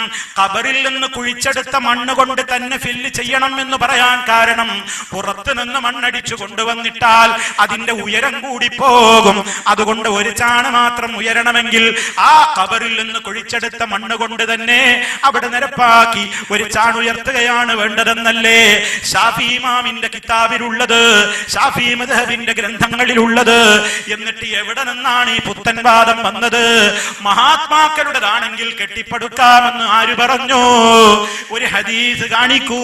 നബി സല്ലല്ലാഹു അലൈഹി വസല്ലം പഠിപ്പിച്ചോ, സാധാരണക്കാരന്റെ ഖബറാണെങ്കിൽ ഒരു ചാണ്, അല്ലാത്തവരുടേതാണെങ്കിൽ ഒരു മുഴം അതല്ലെങ്കിൽ 1 മീറ്റർ എത്രയും ഉയർത്തിക്കോ, പട്ടമൂടിക്കോ, ബറക്കത്ത് കിട്ടാൻ വേണ്ടി വിളക്ക് കൊളുത്തിക്കോ, അവിടേക്ക് നേർച്ചയിട്ടോ, അവിടുത്തെ എണ്ണ കുടിച്ചോ, അവിടുത്തെ പാവാന്ന് വിളിച്ചിട്ട് അതേ സത്യം ചെയ്തോ, കളഞ്ഞുപോയ വസ്തു കിട്ടാൻ വേണ്ടി അങ്ങോട്ട് നേർച്ച ചെയ്തോ. ഇസ്ലാമിന്റെ ഏത് പ്രമാണത്തിലായി ഇതിന് രേഖയുള്ളത്? ആരാണ് ഖബർ സിയാറത്തിന്റെ മറവിൽ പുത്തൻവാദം പ്രചരിപ്പിക്കുന്നത്? ആരാണ് ഒറിജിനൽ സിയാറത്ത് പഠിപ്പിക്കുന്നത്? ആരാണ് ഇവിടെ പുത്തൻവാദം പ്രചരിപ്പിക്കുന്നത്? ഖബറിൽ ഒരു ചാണിലപ്പുറം ഉയർത്തപ്പെട്ട ഖബറുകൾ പൊളിച്ചു മാറ്റണമെന്നല്ലേ നബി തങ്ങൾ പഠിപ്പിച്ചത്? അത് മസ്ജിദുൽ ദിറാറിനേക്കാൾ ഇസ്ലാമിന്റെ ശത്രുക്കള് മദീനത്തെ മക്കത്തെ പള്ളിക്കും മദീനത്തെ പള്ളിക്കുമൊക്കെ ബദലായിക്കൊണ്ട് ഉണ്ടാക്കി കെട്ടിപ്പൊക്കിയ ആ കള്ള പള്ളിയേക്കാൾ ഷെറാണി ദർഗകളെന്നല്ലേ പണ്ഡിതന്മാരവരുടെ ഗ്രന്ഥങ്ങളിൽ എഴുതി വെച്ചത്? അവിടെ വിളക്ക് കൊളുത്തുന്നവൻ ശപിക്കപ്പെടേണ്ടവനല്ലേ? അതെ, ക്ഷേത്രങ്ങളിൽ മാത്രമാണോ വിളക്ക് കൊളുത്തൽ തെറ്റുള്ളത്? അമ്പലങ്ങളിലും അതുപോലെയുള്ള സ്ഥലങ്ങളിലും അത് അവരുടെ വിശ്വാസമാണ്. പക്ഷേ മുസൽമാൻ അവൻ ഒരിക്കലും ഒരു ഖബറിലും ഖബറാളിയുടെ പുണ്യം പ്രതീക്ഷിച്ചുകൊണ്ട് അവിടെ വിളക്ക് കൊളുത്താൻ അനുവാദമില്ല. അവിടേക്ക് എണ്ണ നേർച്ചയാക്കാൻ, അവിടേക്ക് തുണി നേർച്ചയാക്കാൻ, ആ ജാറം തൊട്ട് മണക്കാൻ മുത്താൻ നബി സല്ലല്ലാഹു അലൈഹി വസല്ലമിന്റെ ഖബർ പോലും അത് ചെയ്യാൻ പാടില്ല. ഇന്നും മദീനത്ത് പോയാൽ അല്ലാഹുവിന്റെ റസൂലിന്റെ ഖബർ കാണാൻ കഴിയുമോ? ചിലരൊക്കെ സാധുക്കളെ പറ്റിക്കുന്നുണ്ട്. റസൂലുള്ളാഹിന്റെ ഖബറാണെന്ന് പറഞ്ഞിട്ട് ഒരു കള്ള ഫോട്ടോ പലരുടെയും വീടുകളിൽ ചുമരുകളിൽ ഇങ്ങനെ കെട്ടിപ്പൊക്കി പച്ച വിരിച്ച് വലിയൊരു തലപ്പാവും നാട്ടി നിർത്തിയിട്ട് മെഴുകുതിരിയും കത്തിച്ച് വെച്ച ചില കള്ള ഫോട്ടോകൾ പലരുടെയും വീടുകളിൽ റസൂലുള്ളാഹിന്റെ ഖബറാണ്, റൗളയാണെന്ന് പറഞ്ഞിട്ട് ആടി തൂങ്ങി കളിക്കുന്നുണ്ടേ. തനിച്ച വിഡ്ഢിത്തമാണ് പറയുന്നത്. നബി തങ്ങളുടെ ഖബർ കണ്ടവരുണ്ടോ? അത് പഴയ കാലത്താ നബി തങ്ങളുടെ ഖബർ കണ്ടവരൊക്കെ പറഞ്ഞത് 3 ഖബറുകളാണ് ആ റൂമിന്റെ അകത്തുള്ളത്. അത് 3ഉം തന്നെയും ഒരു ചാണിലപ്പുറം ഉയർത്തപ്പെട്ടതായി ഞങ്ങൾ കണ്ടിട്ടില്ല. ഇന്ന് ആ ഖബറുകളൊട്ട് കാണാനും കഴിയില്ല. ഒരു 4-5 മറകൾക്കപ്പുറത്താണ് ആ ഖബറുകൾ ഉള്ളത്. അത് നബി സല്ലല്ലാഹു അലൈഹി വസല്ലമിന്റെ ഖബർ ഇനി കാണാൻ കിട്ടി എന്ന് സങ്കല്പിച്ചാൽ തന്നെയും തൊടാൻ പാടില്ല, ചുംബിക്കാൻ പാടില്ല, മുത്താൻ പാടില്ല, തടവാൻ പാടില്ല. മറിച്ച് അതബോടെ വിട്ടു നിൽക്കണമെന്നല്ലേ ശാഫി മദ്ഹബിലെ കിതാബുകളിൽ വരെ നവവി ഇമാമിനെ പോലെയുള്ള ഇമാമിങ്ങൾ എഴുതി വെച്ചത്. റസൂലുള്ളാഹിന്റെ ഖബർ പോലും തൊടാൻ അനുവാദമില്ലെങ്കിൽ ശേഷക്കാരുടെ ഖബർ തൊടാനും മുത്താനും മണക്കാനും നേർച്ചയാക്കാനും വിളക്ക് കൊളുത്താനും ആരാണ് നിങ്ങൾക്ക് അനുവാദം തന്നത്? കൊണ്ടുവാ ഒരു ആയത്ത്, കൊണ്ടുവാ ഒരു ഹദീസ്. ഇല്ലെങ്കിൽ സമ്മതിച്ചോ, ഞങ്ങളാണ് പുത്തൻവാദികൾ. അതാണ് പുത്തൻവാദം, അതാണ് പുത്തൻവാദം. മുജാഹിദുകൾ ഖബർ സിയാറത്ത് ശിർക്ക എന്ന് പറയുന്നു. അത് നുണയാണ്. ഖബറിൽ പോയിക്കോ, അവർക്ക് വേണ്ടി പ്രാർത്ഥിച്ചോ, അവരോട് ചോദിക്കാനുള്ള പോക്ക് ശിർക്കാനാ പറയുന്നത്. മമ്പർത്ത തങ്ങളുടെ ഖബർ അതല്ലെങ്കിൽ ആരുടെ ഖബറാവട്ടെ, അവരെ വിളിച്ചു പ്രാർത്ഥിക്കാൻ വേണ്ടിയുള്ള പോക്കാണ് പാടില്ലെന്ന് പറയുന്നത്. മറിച്ച് അവർക്ക് വേണ്ടി പ്രാർത്ഥിക്കാനാണോ പുത്തമ്പള്ളിയിൽ പോകുന്നത്? പുത്തമ്പള്ളിയിലെ കുഞ്ഞഹമ്മദ് മുസ്ലിയാർ ദോഷിയാണ് റബ്ബേ പുറത്തു കൊടുക്കണേ അല്ലാ എന്ന് പറയാൻ ാണോ പുത്തമ്പള്ളിയിൽ പോകുന്നത്? അതല്ലെങ്കിൽ ഐദ്രോസ് മൂപ്പരുടെ ഖബറിങ്കിൽ പോകുന്നത്? അതല്ലെങ്കിൽ വേറെ ഏതെങ്കിലും ഉപ്പാവാരുടെ പേരിൽ അറിയപ്പെടുന്നവരുടെ ഖബറിങ്കിൽ പോകുന്നത്? അവരുടെയൊക്കെ ഖബർ കണ്ടിട്ട് ഞങ്ങൾക്കൊന്ന് മരണചിന്ത വരട്ടെ, പരലോകം ഓർക്കട്ടെ, അതല്ലെങ്കിൽ അവർക്കൊക്കെ റബ്ബ് പുറത്തു കൊടുക്കട്ടെ എന്ന് പറയാനല്ല. മറിച്ച് വിസ കിട്ടാനാണ്, ജോലി കിട്ടാനാണ്, കുട്ടികളുടെ കല്യാണം കഴിയാനാണ്, കഴിക്കാനാണ്, മക്കളുണ്ടാകാനാണ്, മക്കളുള്ളവർക്ക് പെൺമക്കൾ മാത്രമാണെങ്കിൽ ആൺകുട്ടികളെ കിട്ടാനാണ്. അങ്ങനെ പലരുടെയും നീറുന്ന ഒരുപാട് ആശകളും അഭിലാഷങ്ങളും പൂവണിയാൻ വേണ്ടിയിട്ടുള്ള ഈ പോക്ക് പുത്തൻവാദമാണ്. ഇസ്ലാം പഠിപ്പിച്ചതല്ല. അത് നബി സല്ലല്ലാഹു അലൈഹി വസല്ലമിന് പരിചയമില്ലാത്ത സിയാറത്താണ്, സഹാബിമാർക്ക് പരിചയമില്ലാത്ത സിയാറത്താണ്. അല്ലാഹുവിന്റെ റസൂല് ഒരു ഖബറും കെട്ടിപ്പടുത്തിട്ടില്ല, ഒരു ഖബറിലും വിളക്ക് കൊളുത്തിയിട്ടില്ല, ഒരു ഖബറും കുമ്മായമിട്ടിട്ടില്ല, ഒരു ഖബറിന്മേലും പട്ടുമൂടിയിട്ടില്ല, ഒരു ഖബറും തടവിയിട്ടില്ല, മുത്തിയിട്ടില്ല, ചുംബിച്ചിട്ടില്ല, ഒരു ഒരു ഖബറിന്റെ അടുക്കലും പോയി രാത്രി താമസിച്ചിട്ടില്ല, ഒരു ഖബറിന്റെ ചുറ്റും തവാഫ് ചെയ്തിട്ടില്ല, ഒരു ഖബറാളിയുടെയും പുണ്യം പ്രതീക്ഷിച്ചുകൊണ്ട് അറവ് നടത്തിയിട്ടില്ല. അതുകൊണ്ട് അതാണ് ഇസ്ലാം. ശേഷം ഈ ഖബറുകളുടെ പേരിൽ കാട്ടിക്കൂട്ടുന്നതൊക്കെ ഇസ്ലാമല്ല, തനിച്ച ഇസ്ലാമിന് വിരുദ്ധമായ പുത്തൻവാദം തന്നെ. അപ്പൊ ആരാണ് പുത്തൻവാദികൾ? തീർന്നോ? മഹാന്മാരുടെ ഖബറുകൾ എന്ന് പറഞ്ഞുകൊണ്ട് അവിടെ കൊല്ലത്തിലുള്ള സിയാറത്ത് എന്ന് പറഞ്ഞിട്ട് മുട്ടും വിളിയും ആനയും അമ്പാരിയും ബാൻഡും മദ്ദളവും വാദ്യങ്ങളും കുഴൽ ഗീതങ്ങളും ഒക്കെ ആയിട്ട് അതേ സിയാറത്തിന് പോകുന്നു. ആനകൾ എത്രയാണ്, അമ്പാരി എത്രയാണ്, വെഞ്ചാമരം എത്രയാണ് വീശുന്നത്, ബാൻഡ് എത്രയാണ് മുട്ടുന്നത്, ചെണ്ടകൾ എത്രയാണ്, അതുപോലെ തന്നെ എത്ര രൂപത്തിലുള്ള താളമേളങ്ങളോടെയല്ലേ സിയാറത്ത് നടത്തുന്നത്. അപ്പൊ പറയുമോ മൗലൈമാരെ, ഞങ്ങളതൊക്കെ പണ്ടേ എതിർത്തിട്ടുണ്ട്, അതൊക്കെ ഖബർ സന്ദർശനത്തിന്റെ അനാചാരങ്ങളാണ്, നിങ്ങൾക്കത് പറയാൻ കഴിയില്ല. മുസ്ലിയാക്കളെ, സാധുക്കളെ, ഇനിയും നിങ്ങളത് പറഞ്ഞു പറ്റിക്കരുത്. കാരണം നിങ്ങളുടെ ഏറ്റവും വലിയ നേതാവെന്ന് ഇപ്പോഴും പറയുന്ന ചാലിയത്തുള്ള തെന്നിന്ത്യൻ മുഫ്തി എന്ന് വിശേഷിപ്പിക്കപ്പെടുന്ന അഹമ്മദ് കോയ ശാലിയാത്തി എന്ന് പറയുന്ന മരിച്ചുപോയൊരു പണ്ഡിതൻ കൊടുത്ത ഫത്വ എന്താണ്? ചെണ്ടമുട്ടി സിയാറത്തിന് പോകാം, കുഴൽ വിളിച്ച് സിയാറത്തിന് പോകാം. മമ്പർത്തപ്പാപ്പാക്ക് അത് വലിയ ഇഷ്ടായിരുന്നു എന്നല്ലേ എഴുതിയത്. പുത്തമ്പള്ളി കുഞ്ഞഹമ്മദ് മുസ്ലിയാർക്ക് ഇഷ്ടമായിരുന്നു എന്നല്ലേ എഴുതിയത്. റംലി തങ്ങൾക്ക് ഇഷ്ടമായിരുന്നു എന്നല്ലേ എഴുതിയത്.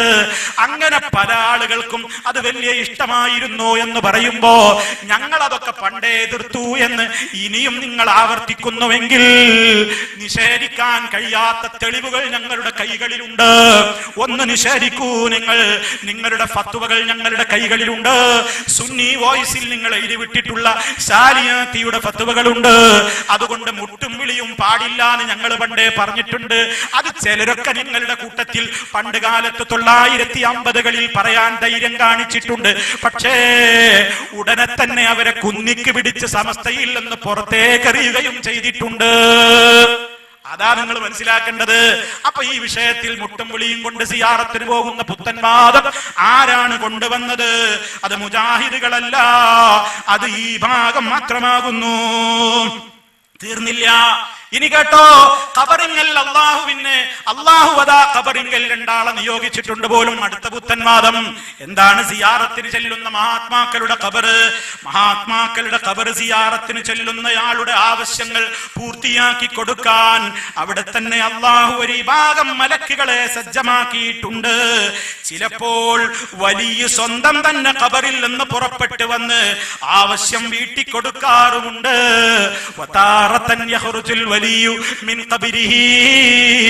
ചിലപ്പോ വലിയ തന്നെ ഖബറിൽ നിന്ന് പുറത്തേക്ക് ഇറങ്ങി വന്നിട്ട് നമ്മുടെ ആവശ്യം നിറവേറ്റിത്തരും. പുത്തമ്പള്ളി മുസ്ലിയാരുടെ പേരിലുള്ള മൗലിദ് കിതാബിൽ ഈ വരിയില്ലേ മുസ്ലിയാക്കന്മാരെ? ഞാൻ എന്റെ സാധാരണക്കാരോട്, നിഷ്പക്ഷരായ എന്റെ നാട്ടുകാരോട്, എന്റെ ശബ്ദം ശ്രവിക്കുന്നവരോട് ആവശ്യപ്പെടുകയാണ്. അങ്ങനെ പുത്തമ്പള്ളി മൗലൂദിൽ അങ്ങനെ ഒരു വരിയുണ്ടോ? എന്ത് വരി? അവരോട് പോയിട്ട് ആവശ്യം ചോദിക്കുന്നവർക്ക് ആവശ്യം നിവർത്തിച്ചു കൊടുക്കാൻ അള്ളാഹ് അവിടെ ഒരു മലക്കിനെ ഏർപ്പാട് ചെയ്തിട്ടുണ്ടെന്നും, ചിലപ്പോ മലക്കല്ല മൂപ്പര് തന്നെ ഖബറിൽ നിന്ന് പുറത്തേക്ക് ഇറങ്ങി വന്നിട്ട് നിങ്ങളുടെ ആവശ്യം എന്താന്ന് ചോദിച്ചിട്ട് പൂർത്തിയാക്കി തരും എന്നൊരു വരി, അതേ ആ അർത്ഥത്തിലുള്ള വരി മൗലിദിലില്ലേ? തെളിവ് കൊണ്ടുവരൂ. എവിടെ ആയത്ത്, എവിടെ ഹദീസ്? ഈ വിശ്വാസം ഇസ്ലാമിലുണ്ടോ? ഇത് നബി തങ്ങൾ പഠിപ്പിച്ചതാണോ അതോ പുത്തൻവാദമാണോ? എണ്ണി എണ്ണി ചോദിക്കുന്നു. മറക്കരുത് നിങ്ങൾ. അനി പറഞ്ഞ പോയിന്റ് ഒന്നും മറക്കരുത്. ആരുടെ കയ്യിലാ പുത്തൻവാദെന്നൊന്ന് തെളിയിച്ച് മനസ്സിലാക്കി തരാ. നിങ്ങൾ മനസ്സിലാക്ക്. മുജാഹിദുകൾ നോക്കിയിട്ട് പുത്തൻവാദി എന്ന് വിളിക്കല്ലേ? അവര് പുത്തൻവാദാണെന്ന് പറയല്ലേ? എന്നാ പുത്തൻവാദം ഒന്ന് നോക്കുക നമ്മൾ. ആരുടെ കയ്യിലാ പുത്തൻ, ആരുടെ കയ്യിലാ ഒറിജിനൽ വാദം? ഇനി നബി സല്ലല്ലാഹു അലൈഹി വസല്ലം അവിടുത്തെ അന്തിമ വസിയത്തല്ലേ ഖബർ കെട്ടിപ്പൊടുക്കരുത്, അതുപോലും കാറ്റിൽ പറത്തിയില്ലേ? ഏതൊരു മനുഷ്യനും എത്ര സ്നേഹമില്ലാത്തവനും ബാപ്പ മരിക്കാൻ നേരത്ത് പറഞ്ഞതാണ് എന്നുള്ള നിലക്കുണ്ട് ചില കാര്യങ്ങളൊന്നും ശ്രദ്ധിക്കൽ. അതുപോലും ചെയ്തില്ലല്ലോ നബി സല്ലല്ലാഹു അലൈഹി വസല്ലമ. വഫാത്തിന്റെ വേളയിൽ പോലും പറഞ്ഞില്ലേ, യഹൂദി നസറാക്കൾക്ക് ശാപമുണ്ടാകട്ടെ, അവരുടെ അമ്പിയാക്കളുടെ ഖബറുകൾ അവർ മസ്ജിദുകളാക്കി മാറ്റിയിട്ടുണ്ട്, നിങ്ങളത് ചെയ്യരുതെന്ന വസിയത്ത് ഈ ലോകത്തോട് പറഞ്ഞ നബി സല്ലല്ലാഹു അലൈഹി വസല്ലമിനെ സ്നേഹിക്കുന്നു എന്നും പറഞ്ഞ് സിന്ദാബാദും റാലി നടത്തുന്ന കക്ഷികളുടെ ഒന്നാമത്തെ സ്വഭാവം തന്നെ എന്താ? എവിടെ പള്ളിയുണ്ടോ അവിടെ ദർഗ അറ്റാച്ച്ഡ്. കാരണം എന്താ? പള്ളി നടക്കണമെങ്കിൽ വരുമാനം വേണം, വരുമാനം ഇതുകൊണ്ടേ നടക്കുള്ളൂ. അതുകൊണ്ട് കൂടി എല്ലായിടത്തും ഖബർ കെട്ടിപ്പടുത്തു. അവിടെ ജാറങ്ങളായി, കറാമത്തുകളുടെ കോമ്പലകളായി, വരുമാനങ്ങളായി, എല്ലാ അർത്ഥത്തിലും. പ്രിയമുള്ള സുഹൃത്തുക്കളെ, ഈ അർത്ഥത്തിലൊക്കെ സമൂഹത്തിൽ അവരുടെ ജാറത്തിൽ പോയി സത്യം ചെയ്യും. അല്ലാത്തവരുടെ പേരിൽ സത്യം ചെയ്യാൻ പാടുണ്ടോ? മഹാത്മാക്കളുടെ ഖബറിൽ പോയിട്ട് സത്യം ചെയ്യേണ്. ആരെയാ നിങ്ങൾ ഭയപ്പെടുന്നത്? അള്ളാനെ ഭയപ്പെടുന്നതിനേക്കാൾ, അള്ളാനെ സ്നേഹിക്കുന്നതിനേക്കാൾ അല്ലാത്തവരെ സ്നേഹിക്കുന്നവരുണ്ടെന്ന് വെറുതെയല്ല ഖുർആൻ പറഞ്ഞത്, വെറുതെയല്ല. ومن الناس من يتخذ من دون الله أندادا يحبونهم كحب الله والذين آمنوا أشد حبا لله. മുഅ്മിനീങ്ങളെ ഏറ്റവും സ്നേഹിക്കുന്നത് അല്ലാഹനെയാണ്. പക്ഷേ ചില കക്ഷികൾ അല്ലാത്തവരെയാണ് സ്നേഹിക്കുന്നത്. അല്ലാഹനെ പോലെ അവര് കാണുന്നു. പള്ളിക്കുള്ളിൽ വെച്ച് എന്ത് നുണയും അവര് പറയും. വല്ലാഹി വല്ലാഹി എന്ന് പറഞ്ഞിട്ട് എന്ത് നുണയും പറയും. അതേ അവസരത്തിൽ പാവാന്റെ പേരില്, പാവാന്റെ ഖബറിന്റെ സമീപത്ത് പോയിട്ട് നുണ പറയുമ്പോ കയ്യും കാലും വിറക്കുന്നു. ആരെയാ ഭയപ്പെടുന്നത്? അള്ളാന്റെ പേരിൽ എന്ത് നുണ പറയാനും പേടിയില്ല. ഔലിയാക്കന്മാരുടെ പേരിൽ കളവ് പറയുമ്പോ കയ്യും കാലും വിറക്കുകയാണ്, കൂട്ടിയിടിക്കുകയാണ്, പേടിക്കുകയാണ്. ആരെയാ ഭയപ്പെടുന്നത്? പള്ളിയിൽ വെച്ച് ചിരിച്ചു കളിച്ചു ഉറക്ക വർത്തമാനം പറയും. ദർഗക്കകത്ത് കയറിയാലോ മിണ്ടാട്ടമില്ല, അനക്കമില്ല, ചിരിയില്ല, കളിയില്ല. പള്ളിയിൽ നിന്ന് ബഹളമുണ്ടാക്കും, വർത്താനം പറയും. ദർഗയുടെ ഉള്ളിൽ കയറിയാ മുണ്ടോല. അത്രത്തോളം ഭക്തിയും ആദരവും കാണിച്ച് ദർഗകളുടെ ഉള്ളിൽ കയറിയിട്ടുള്ള പുത്തൻവാദം കാണിക്കുന്നവര് അത് ഇസ്ലാമാണോ? നബി സല്ലല്ലാഹു അലൈഹി വസല്ലം പഠിപ്പിച്ച ഇസ്ലാമില്ലതില്ല നമ്മൾ മനസ്സിലാക്കണം. അതുകൊണ്ട് ജാറങ്ങളിലെ ഉറൂസുകളും ആണ്ട് നേർച്ചകളും മുട്ടും വിളിയും അങ്ങനെ എത്രയെത്ര പുത്തൻവാദങ്ങളാണ് ഈ സമൂഹത്തിലേക്ക് കൊണ്ടുവന്നത്. തീർന്നോ പുത്തൻവാദങ്ങൾ? ഇനിയും കേട്ടോ. ഔലിയാക്കന്മാരെ മുജാഹിദുകൾ വിശ്വസിക്കുന്നില്ലെന്നല്ലേ സാധാരണക്കാരനോട് പറഞ്ഞു പറ്റിച്ചിട്ടുള്ളത്. ഔലിയാക്കൾ എന്ന് പറഞ്ഞാൽ ആരാണ്? അല്ലാഹുവിന്റെ നിയമങ്ങളും കൽപ്പനകളും ജീവിതത്തിൽ പാലിച്ചുകൊണ്ട് ജീവിക്കുന്ന നല്ലവരായ ആളുകൾക്കാണ് വലിയകൾ എന്ന് പറയുന്നത്. ആ സ്ഥാനത്തേക്ക് എത്താൻ നമ്മളും പരിശ്രമിക്കേണ്ടവരാണ്. 5 നേരം നിസ്കാരവും നോമ്പും സക്കാത്തും ഹജ്ജും അല്ലാഹു കൽപ്പിച്ചതുപോലെയുള്ള ജീവിതവും ഒക്കെ നടത്തിയിട്ട് റബ്ബിനോടടുക്കാനുള്ള ശ്രമമാണ് നമ്മൾ ചെയ്യേണ്ടത്. അവർക്കൊക്കെ അല്ലാഹുവിന്റെ പ്രത്യേകമായ കാവലും കിട്ടും. അതേ അവസരത്തിൽ ഔലിയാക്കന്മാരെ കുറിച്ച് പുത്തൻ വിശ്വാസം എന്താണ്? ഇസ്ലാം പഠിപ്പിക്കാത്ത പുത്തൻവാദമാണ് ഔലിയാക്കളെ കുറിച്ച് പറയുന്നത്. ഒരു ഔലിയക്ക് 40 തടിയാണ് പോലും. ഇസ്ലാമാണോ അതോ പുത്തൻവാദമോ? പറയണം, നിങ്ങൾ അന്വേഷിക്കണം. ഒരു ഔലിയക്ക് 40 തടിയല്ല 300 തടിയെന്ന് മക്കത്തും മുക്കത്തും ഒരുപോലെ കാണുന്നു. ഇവിടെയും കാണുന്നു, അവിടെയും കാണുന്നു, എല്ലായിടത്തും കാണുന്നു. മമ്പർത്ത തങ്ങളെ കുറിച്ച് എഴുതിവിട്ടത് എന്താണ്? എല്ലാ ഇശാക്കും മൂപ്പര് മമ്പർത്ത പള്ളിയിലാണ് ഈശ നിസ്കരിക്കുക. പക്ഷേ സുബഹിക്ക് മൂപ്പര് പള്ളിയിൽ വരൂല പോലും. ഞങ്ങളല്ല എഴുതുന്നത്, നിങ്ങളാ എഴുതിയത്. സുബഹിക്ക് കാണാത്തത് അന്വേഷിച്ചപ്പോ പള്ളിയിലെ മുക്രിക്കയോട് പറഞ്ഞു, എന്റെ കൈ പിടിച്ചോ. പുഴയുടെ സമീപത്ത് വന്നു കൈപിടിച്ച് കണ്ണ് ചിമ്മാൻ പറഞ്ഞു. സുബ്ഹാനല്ലാഹ്, കണ്ണ് തുറന്നു നോക്കുമ്പോ ഹറമിലെത്തിപ്പോയി. അങ്ങനെ എല്ലാ ദിവസവും മൂപ്പര് ഇശാ നിസ്കാരം മമ്പർത്ത പള്ളിയിലും സുബഹിക്ക് മക്കത്തെ പള്ളിയിലുമാണ് നിസ്കരിക്കാറുള്ളത് എന്ന് എഴുതിവിട്ട പുത്തൻവാദികളെ, ആ പുത്തൻവാദത്തിന് കൊണ്ടുവായത്ത്, കൊണ്ടുവാ ഹദീസ് ഒരിക്കലും നിങ്ങൾക്ക് ഖിയാമത്ത് നാൾ വരെ കൊണ്ടുവരാൻ കഴിയൂല. അതല്ലെങ്കിൽ പറായി സമൂഹത്തോട് ഞങ്ങൾക്ക് അങ്ങനെ വിശ്വാസമില്ല, ഞങ്ങൾ അങ്ങനെ എഴുതിയിട്ടില്ല, ഈ മൗലവി ഞങ്ങളുടെ പേരിൽ കള്ളം പറഞ്ഞതാണ്, ഞങ്ങൾക്ക് ആ വിശ്വാസമില്ല. അതുമല്ലെങ്കിൽ മൂന്നാമത്തെ ഒരു മറുപടിയെങ്കിലും പറയണേ. മമ്പറത്തെ തങ്ങൾ എല്ലാ ഇശയും മമ്പറത്തും എല്ലാ സുബഹിയും മക്കത്തെ പള്ളിയിലുമാണല്ലേ. നബി സല്ലല്ലാഹു അലൈഹി വസല്ലമിന് സാധിച്ചിട്ടുണ്ടോ? അവിടത്തേക്ക് കഴിഞ്ഞിട്ടുണ്ടോ? സിഎം മടവൂര് നിസ്കരിച്ചിരുന്നില്ലെന്നല്ലേ നിങ്ങൾ എഴുതിയത്? നിസ്കരിക്കൂല സിഎം മടവൂര്. സിഎം മടവൂരിനോട് നിസ്കരിക്കാത്തതെന്താന്ന് പോയി ചോദിച്ചപ്പോ കൈപ്പത്തി കാണിച്ചു കൊടുക്കുന്നു. ആ കൈപ്പത്തിയിൽ ഹറമിങ്ങനെ സ്ക്രീനിൽ തെളിയും പോലെ തെളിയുന്നു. ആ ഹറമിൽ ഇമാമാരാണ് സിഎം മടവൂര്. ഒരു ഇമാമുക്കടതാ കൈ ഇങ്ങനെ കാണിച്ചു കൊടുക്കുന്നത്. ഒരുത്തൻ വന്നിട്ട് എന്താ നിങ്ങൾ നിസ്കരിക്കാത്തെന്ന് ചോദിച്ചപ്പോ പ്രവാന്ന് പറഞ്ഞു, മൂപ്പര റൂമിലിട്ട് വാതിലടച്ചു. വാതിലിമ്മൽക്ക് നോക്കിക്കോ എന്ന് പറഞ്ഞപ്പോണ്ട് വാതിലിമ്മൽ ഒരു സ്ക്രീന്, കഅബ തെളിയുന്നു, അവിടെയും ഈ മൂപ്പര് ഇമാമത്തിൽ നിന്ന് നിസ്കരിക്കുന്നു. നോക്കണം നിങ്ങൾ, ഏതാണോ പുത്തൻവാദം? ആര് പഠിപ്പിച്ചതാ ഇതൊക്കെ? നബി സല്ലല്ലാഹു അലൈഹി വസല്ലം പഠിപ്പിച്ച ദീനിൽ ഇങ്ങനെയുണ്ടോ? നിസ്കരിക്കൂല പോലും, നിസ്കരിക്കാത്തൊരു ഔലിയപ്പാപ്പയോ, ആ ഔലിയപ്പാപ്പ ഇസ്ലാമിന് വേണ്ട, അത് തോട്ടിലെറിയേണ്ട ഔലിയപ്പാപ്പയാണ്, അത് ഇസ്ലാമല്ല. നിസ്കരിക്കാത്ത ഔലിയ നിസ്കരിക്കുന്നത് കാണൂല പോലും, തിന്നണത് കാണും, അതിന് കുഴപ്പമൊന്നുമില്ല, എത്ര തടിയാണെങ്കിലും തിന്നും, നിസ്കരിക്കണത് ഒരു തടിക്കേ ഉണ്ടാവുള്ളൂ എന്നാണ്. എവിടുന്ന് കിട്ടി ഈ ജഹാലത്ത്? ചിന്തിക്കണം പ്രിയമുള്ളവരെ. ഞാൻ ആരെയും ആക്ഷേപിക്കാനല്ല, ഞാൻ എന്റെ നിഷ്പക്ഷരായ സാധാരണക്കാരോട് പറയാണ്, ഈ ശബ്ദം ശ്രവിക്കുന്ന ഏത് വിഭാഗത്തിൽപ്പെട്ടവരാണെങ്കിലും നിങ്ങളുടെ മുസ്ലിയാക്കന്മാരോട് നിങ്ങൾ പോയിട്ട് സംശയം തീർക്കണം. ഒരു മൗലവി ഇന്നലെ വടക്കേക്കാട് വന്നിട്ട് ഇങ്ങനെ പറഞ്ഞിട്ടുണ്ട്, CM മടവൂര് നിസ്കരിക്കൂലായിരുന്നു, നിസ്കരിക്കാത്തത് ചോദ്യം ചെയ്യാൻ ചെന്നപ്പോ കൈപ്പത്തി കാണിച്ചു കൊടുത്തു, അതിൽ ഹറമിന്റെ ഫോട്ടോ തെളിഞ്ഞിരുന്നു, അവിടെ CM ആയിരുന്നു ഇമാമ്. വാതിലടച്ചു റൂമിലിട്ടിട്ട് ആ വാതിലിന്മേലേക്ക് നോക്കാൻ പറഞ്ഞപ്പോ CM മടവൂരി ഇമാമായിക്കൊണ്ട് ഹറമിൽ നിസ്കാരം നടക്കുന്ന കാഴ്ചയാണ് അയാൾക്ക് കാണാൻ സാധിച്ചത്. തീർന്നില്ല, CM മടവൂരിനെ കുറിച്ച് എഴുതിവിട്ടതെന്താ? നോമ്പ് നോൽക്കൂല, അയാളെ കാണാൻ വരുന്ന ആളുകൾക്ക് അയാൾ നോമ്പുൽക്കാൻ മാത്രല്ല, അയാൾ ചായ കുടിക്കും, ബാക്കി ചായ കുടിക്കടാന്ന് പറഞ്ഞ് കുടിപ്പിക്കുകയും ചെയ്യും. എന്താ ഔലിയ പാപ്പയായത്? എന്താ ഔലിയ പാപ്പയായത്? ഇതാണോ ഇസ്ലാം? മാത്രല്ല, ഒരു മുസ്ലിമിന്, ഒരു പുരുഷന് സ്വർണത്തിന്റെ ചെയിൻ ധരിക്കാൻ പാടുണ്ടോ? സ്വർണ്ണ മോതിരം ധരിക്കാൻ പാടുണ്ടോ? CM മടവൂര് സ്വർണത്തിന്റെ ചെയിൻ ധരിച്ചിരുന്നു, സ്വർണ്ണ മോതിരം ധരിച്ചിരുന്നു എന്ന് ഞങ്ങളല്ല, നിങ്ങളാണ് എഴുതിവിട്ടത്, നിങ്ങളുടെ പുസ്തകങ്ങളിൽ നിന്നാണ് വായിക്കുന്നത്. അതെ, പുത്തൻവാദം ആരാണ് കൊണ്ട് നടക്കുന്നത്? ഔലിയാക്കന്മാര് മലക്കുകളെ ഭീഷണിപ്പെടുത്തിയെന്ന് നിങ്ങളാണ് എഴുതി വെച്ചത്. നിഷേധിക്കാൻ കഴിയുമോ? സാധാരണക്കാരെ ഒന്ന് ചോദിക്കൂ നിങ്ങൾ. ഇവരുടെ ഒരു കിതാബിൽ നിന്നാണ് ഞാൻ നിങ്ങളെ കേൾപ്പിക്കുന്നത്. ഒരു ഔലിയപ്പാപ്പ അങ്ങനെ അങ്ങാടിയിലേക്ക് ഇറങ്ങിയപ്പോ ഒരു 19 കുട്ടികളെ മൂപ്പരെ പിന്നാലെ കൂടിയിട്ട് ഇങ്ങനെ പരിഹസിച്ചല്ലോ. കഥ കേൾക്കണം നിങ്ങൾ. ഔലിയപ്പാപ്പാനെ ഇങ്ങനെ 50 കുട്ടികൾ ഇങ്ങനെ പിന്നാലെ നടന്നിട്ട് എന്തൊക്കെയോ പറഞ്ഞ് ചിരിച്ചപ്പോ പാപ്പാക്ക് ദേഷ്യം പിടിച്ചിട്ട് പാപ്പ അസ്രായീലിനോട് ഒരൊറ്റ ഓർഡറാണ്, അസ്രായീലേ, ഈ കുട്ടികളെ ഇപ്പൊ തന്നെ കൊന്നുകളഞ്ഞിട്ടില്ലെങ്കിൽ നിന്നെ ഞാൻ മലക്കുകളുടെ ആ പട്ടികയിൽ നിന്ന് ഡിസ്മിസ് ചെയ്യും. മലക്കുകളുടെ പട്ടികയിൽ നിന്നാണ് പുറത്താക്കും. അങ്ങട്ട് പറയേണ് ആരോട്? മലക്കുൽ മൗത്തിനോട്. ഉടനെ തന്നെ മലക്കുൽ മൗത്ത് എന്ത് ചെയ്തു? പണി ധരിക്കുന്ന കേസല്ലേ. ഉടനെ തന്നെ 50 കുട്ടികളും അവിടെ മയ്യത്തായി വീണു. ശരിക്കാൻ കഴിയുമോ? ചോദിക്കണം നിങ്ങൾ. ഈ നാട്ടിലെ എന്റെ ശബ്ദം ശ്രവിക്കുന്ന നിഷ്പക്ഷരായ ആളുകൾ മുസ്ലിയാക്കന്മാരോട് ചോദിക്കണം. ഒരു മൗലവി ഇങ്ങനെ പറഞ്ഞിട്ടുണ്ട്, നമ്മുടെ കിതാബിൽ അങ്ങനെ ഉണ്ടോ? ഉണ്ടെങ്കിൽ ഉണ്ടെന്ന് പറ, ഇല്ലെങ്കിൽ ഞങ്ങൾ അങ്ങനെ പറഞ്ഞിട്ടില്ലെന്ന് പറ. അതല്ലെങ്കിൽ മൗലവി മനസ്സിലാക്കിയ തെറ്റാണെങ്കിൽ അത് പറ. അതുമല്ലെങ്കിൽ നാലാമത്തെ ഒന്നെങ്കിലും പറയോ? സാധ്യമല്ല. എണ്ണി എണ്ണി ചോദിക്കുന്നു. എത്ര പുത്തൻവാദങ്ങളാ കൊണ്ട് നടക്കുന്നത്. തീർന്നോ?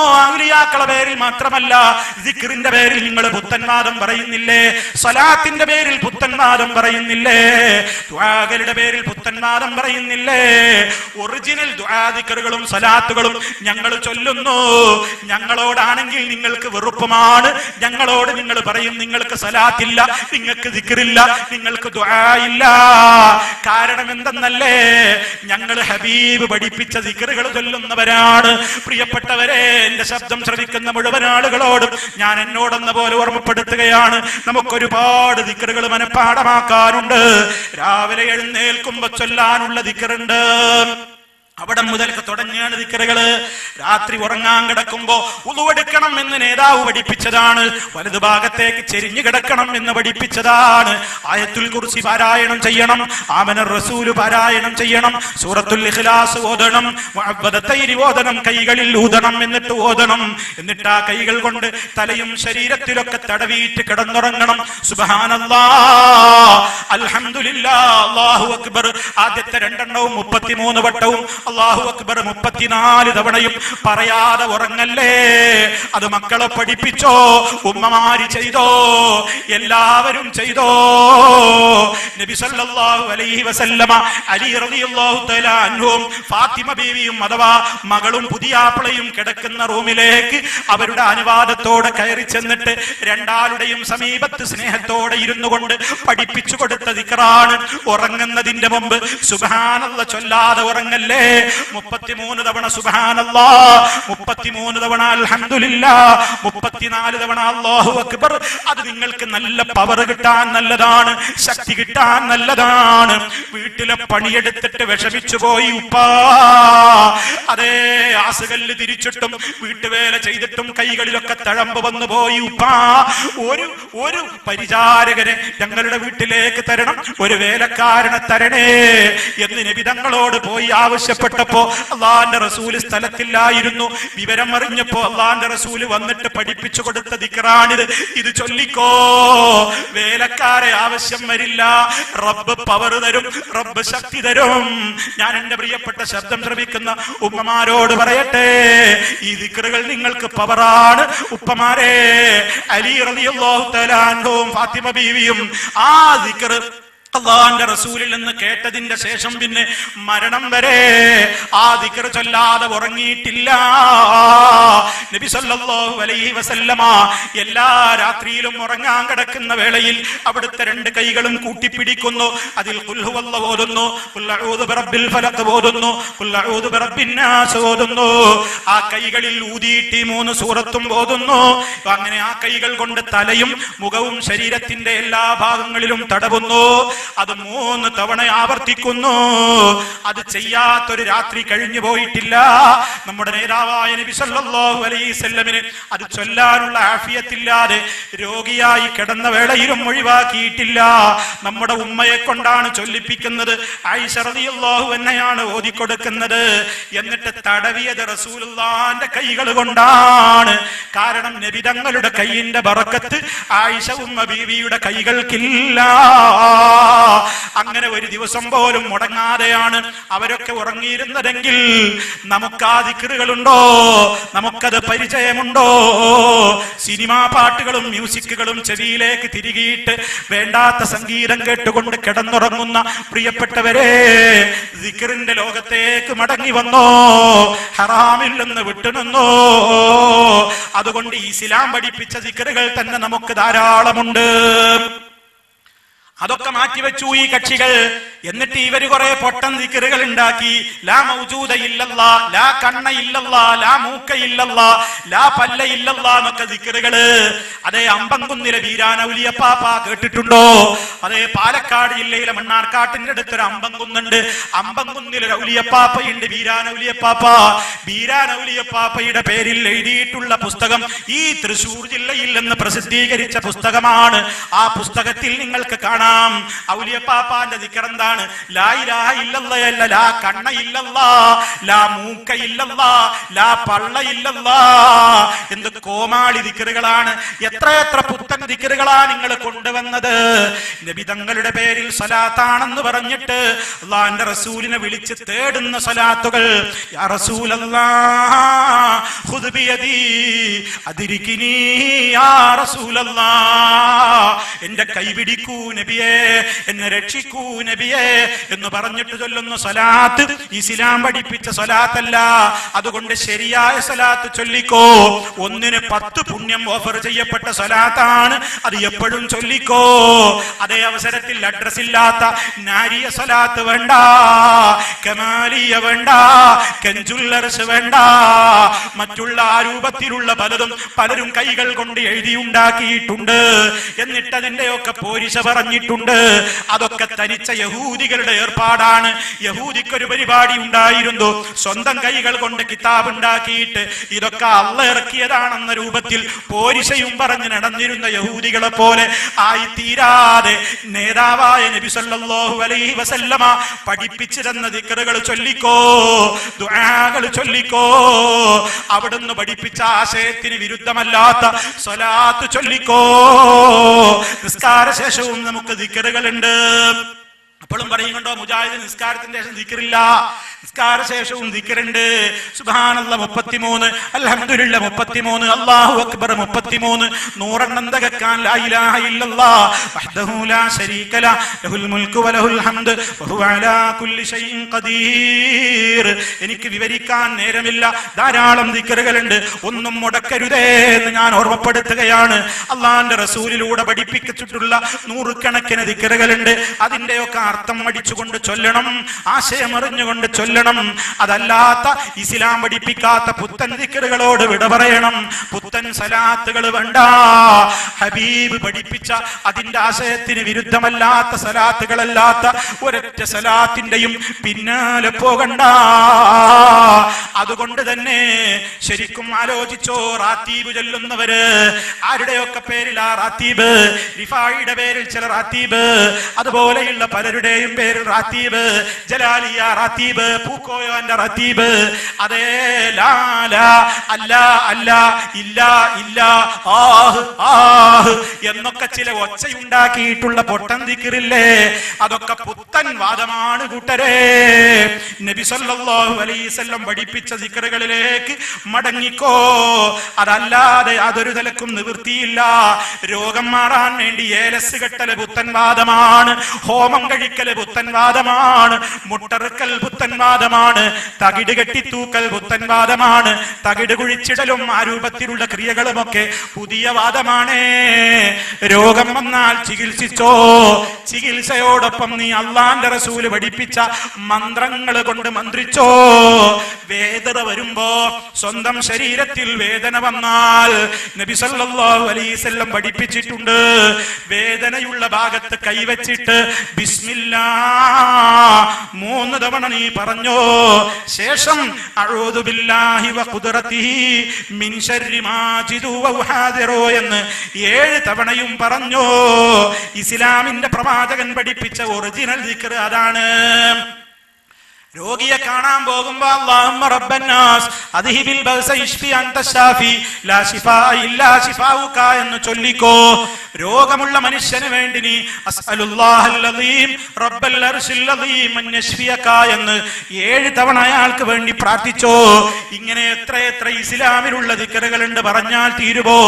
അതൊക്കെ അങ്ങ് മാറ്റിവെച്ചിട്ട് ഇബ്രാഹിം ബാദ്ശയുടെ പേരെഴുതിയ ഐക്കല്ല് കെട്ടിയാൽ ഇസ്ലാമല്ല, നൂല് മന്ത്രിച്ച് കെട്ടിയാൽ ഇസ്ലാമല്ല, ഐക്കല്ല് വെച്ച് കെട്ടിയാൽ ഇസ്ലാമല്ല.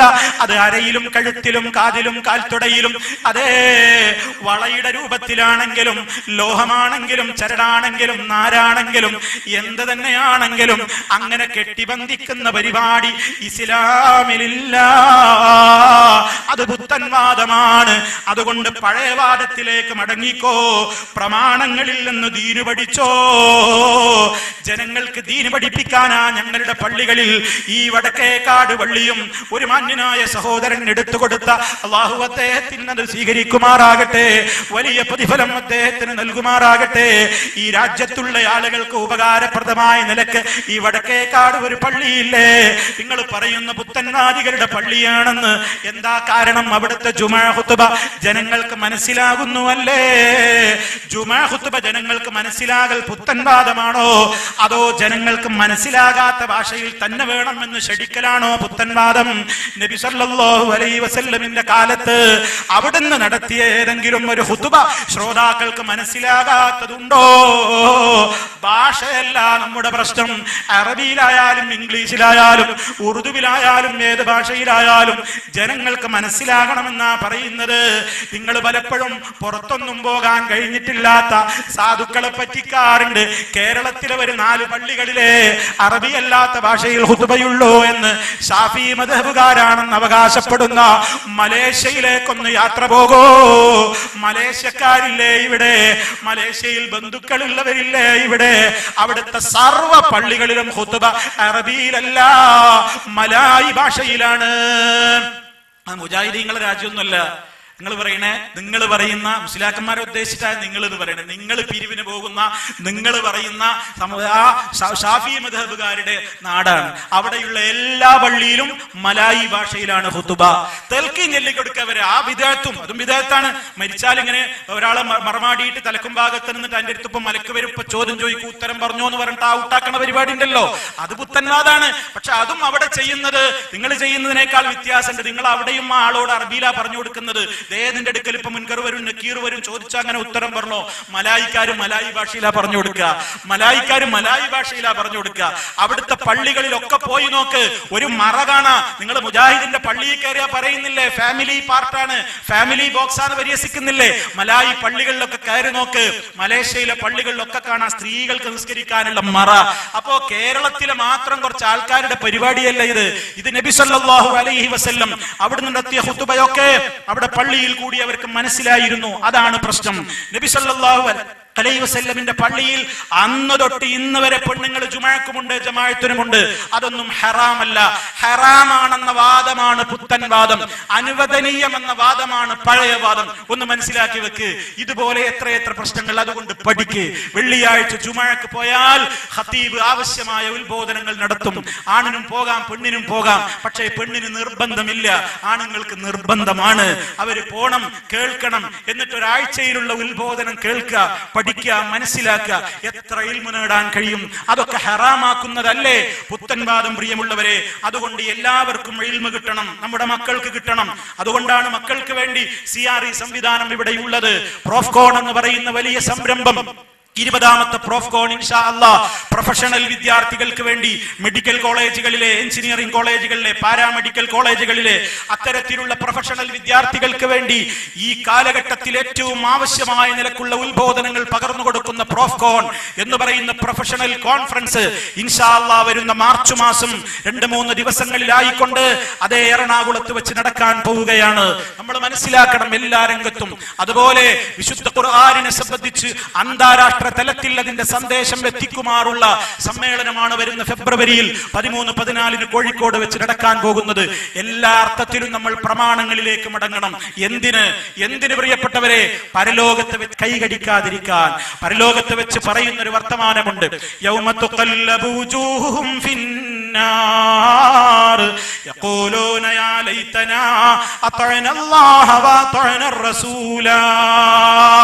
നരകത്തിൽ മുഖം കുത്തി വീഴുന്ന നേരത്ത് ആളുകൾ പറയും, ഞങ്ങൾ അല്ലാഹുവിനെയും അവന്റെ റസൂലിനെയും അനുസരിച്ചിരുന്നെങ്കിൽ എത്ര നന്നായിരുന്നു. പക്ഷേ റബ്ബനാ, ഞങ്ങളുടെ റബ്ബേ, ഇന്നാ തഅനാ സാദതനാ വകുബറാനാ, ഞങ്ങളുടെ നേതാക്കന്മാരെയും വലിയവന്മാരെയും ഒക്കെയാ ഞങ്ങൾ അനുസരിച്ചത്. ഞങ്ങളോട് സത്യം പറയുന്നവരെ ഞങ്ങൾ അനുസരിച്ചില്ല, കേട്ടില്ല. അങ്ങനെ അവർ ഞങ്ങളെ പഴപ്പിച്ചു. അതുകൊണ്ട് നീ അവർക്ക് ഇരട്ടി ശിക്ഷ കൊടുക്കണേ എന്ന് പരലോകത്ത് വെച്ച് കെഞ്ചിയിട്ട് കാര്യമില്ല. പടച്ചവനെ, നരകത്തിൽ നിന്നൊന്ന് രക്ഷിക്ക്, കുറച്ചു സമയം തന്നാ ഞങ്ങൾ നന്നായിക്കോളാന്ന് പറഞ്ഞതുകൊണ്ടും അല്ലാഹു രക്ഷപ്പെടുത്തുന്നതല്ല. അല്ലാഹു ചോദിക്കും, നിങ്ങൾക്ക് ഈ ജീവിക്കുമ്പോ നിങ്ങൾക്ക് വേണ്ട രൂപത്തിലുള്ള കാര്യങ്ങളൊക്കെ, ആവശ്യമായ നിലക്കുള്ള എല്ലാ വിവരങ്ങളും നിങ്ങൾക്ക് നൽകാൻ വേണ്ടി പ്രവാചകന്മാർ വന്നിരുന്നില്ലയോ? നിങ്ങളതെന്തുകൊണ്ട് ചിന്തിച്ചില്ല എന്നിങ്ങനെ അല്ലാഹു അവിടെ വെച്ച് ചോദിക്കുന്നു. അതുകൊണ്ട് പരലോകത്തേക്ക് പഠനം നീട്ടിവെക്കണ്ട, അവിടെ പഠിക്കാൻ കഴിയില്ല. ഇവിടെ വെച്ച് പഠിച്ചോ, ഇവിടെ വെച്ച് തന്നെ ജീവിതം നന്നാക്കിക്കോ. അങ്ങനെ ഖുർആനിലേക്ക്, നബി സല്ലല്ലാഹു അലൈഹി വസല്ലമിന്റെ വചനങ്ങളിലേക്ക് ആ അർത്ഥത്തിൽ നമ്മളും പഠിച്ച് നമ്മുടെ ജീവിതത്തിൽ കൊണ്ടുവന്ന് മക്കൾക്ക് പകർന്നു കൊടുത്ത് കുടുംബാന്തരീക്ഷത്തിൽ അത് നിലനിർത്തി നാട്ടിലും സമൂഹത്തിലുമൊക്കെ പുത്തൻ വാദങ്ങളിൽ നിന്ന് മാറി നിന്ന് യഥാർത്ഥമായ ഇസ്ലാമിലേക്ക് മടങ്ങി വന്നുകൊണ്ട് ജീവിച്ചാൽ പരലോകത്ത് നമുക്ക് രക്ഷയുണ്ട്. അതിന് അല്ലാഹു തൗഫീഖ് നൽകുമാറാകട്ടെ. നമ്മൾ ദുആ ചെയ്യാൻ ഞാൻ ഇനി സുദീർഘമായി സംസാരിക്കുന്നില്ല. അല്ലാഹു സുബ്ഹാനഹു വ തആല നേരറിയാനും നേരിന്റെ പാതയിൽ തന്നെ മുന്നോട്ട് പോകുവാനും നമുക്കെല്ലാം തൗഫീഖ് നൽകുമാറാകട്ടെ. ഈ മഹാസമ്മേളനം ഇവിടെ സമാപിക്കുകയാണ്. ഈ വലിയ സമ്മേളനം ഈ വലിയ തോതിൽ ഇവിടെ സംഘടിപ്പിക്കാൻ സഹകരിച്ച എല്ലാവർക്കും അല്ലാഹു അർഹമായ പ്രതിഫലം നൽകി അനുഗ്രഹിക്കുമാറാകട്ടെ. പലരും രോഗികളാണ്, ആസ്പത്രികളിലുണ്ട്, വീടുകളിലുണ്ട്, പല രൂപത്തിലുള്ള രോഗങ്ങൾ ബാധിച്ച ആളുകളുണ്ട്. അല്ലാഹുവേ, എല്ലാവർക്കും നീ സമ്പൂർണ്ണമായി ശിഫ നൽകിക്കൊണ്ട് അനുഗ്രഹിക്കണമേ. മാരകമായ രോഗങ്ങളിൽ നിന്ന് ഞങ്ങളെയും അവരെയും നീ കാത്ത് രക്ഷിക്കണമേ. ഈ ലോകത്ത് നിന്ന് വിട പറയുന്ന നിമിഷം ഏറ്റവും സന്തോഷമുള്ള ദിവസമാക്കി നീ ഞങ്ങൾ അനുഗ്രഹിക്കണമേ. നാഥ, ഞങ്ങളിൽ നിന്ന് മരണപ്പെട്ടു പോയിട്ടുള്ള ഞങ്ങളുടെ വിശ്വാസികളായ മാതാപിതാക്കൾക്ക്, മറ്റു ബന്ധുക്കൾക്ക് എല്ലാവർക്കും അല്ലാഹുവേ നീ പുറത്തു കൊടുക്കണമേ. അല്ലാഹുമ്മ റബ്ബനാ തഖബ്ബൽ മിന്നാ ഇന്നക അൻതസ് സമീഉൽ അലീം വതുബ് അലൈനാ ഇന്നക അൻതത് തവ്വാബുർ റഹീം വഗ്ഫിർ ലനാ ഇന്നക അൻതൽ ഗഫൂറുർ റഹീം. അല്ലാഹുമ്മ തവഫനാ മുസ്ലിമീന വഅൽഹിഖ്നാ بالصالحين والحمد لله رب العالمين. اللهم صل على محمد وعلى آل محمد والسلام عليكم ورحمة الله وبركاته.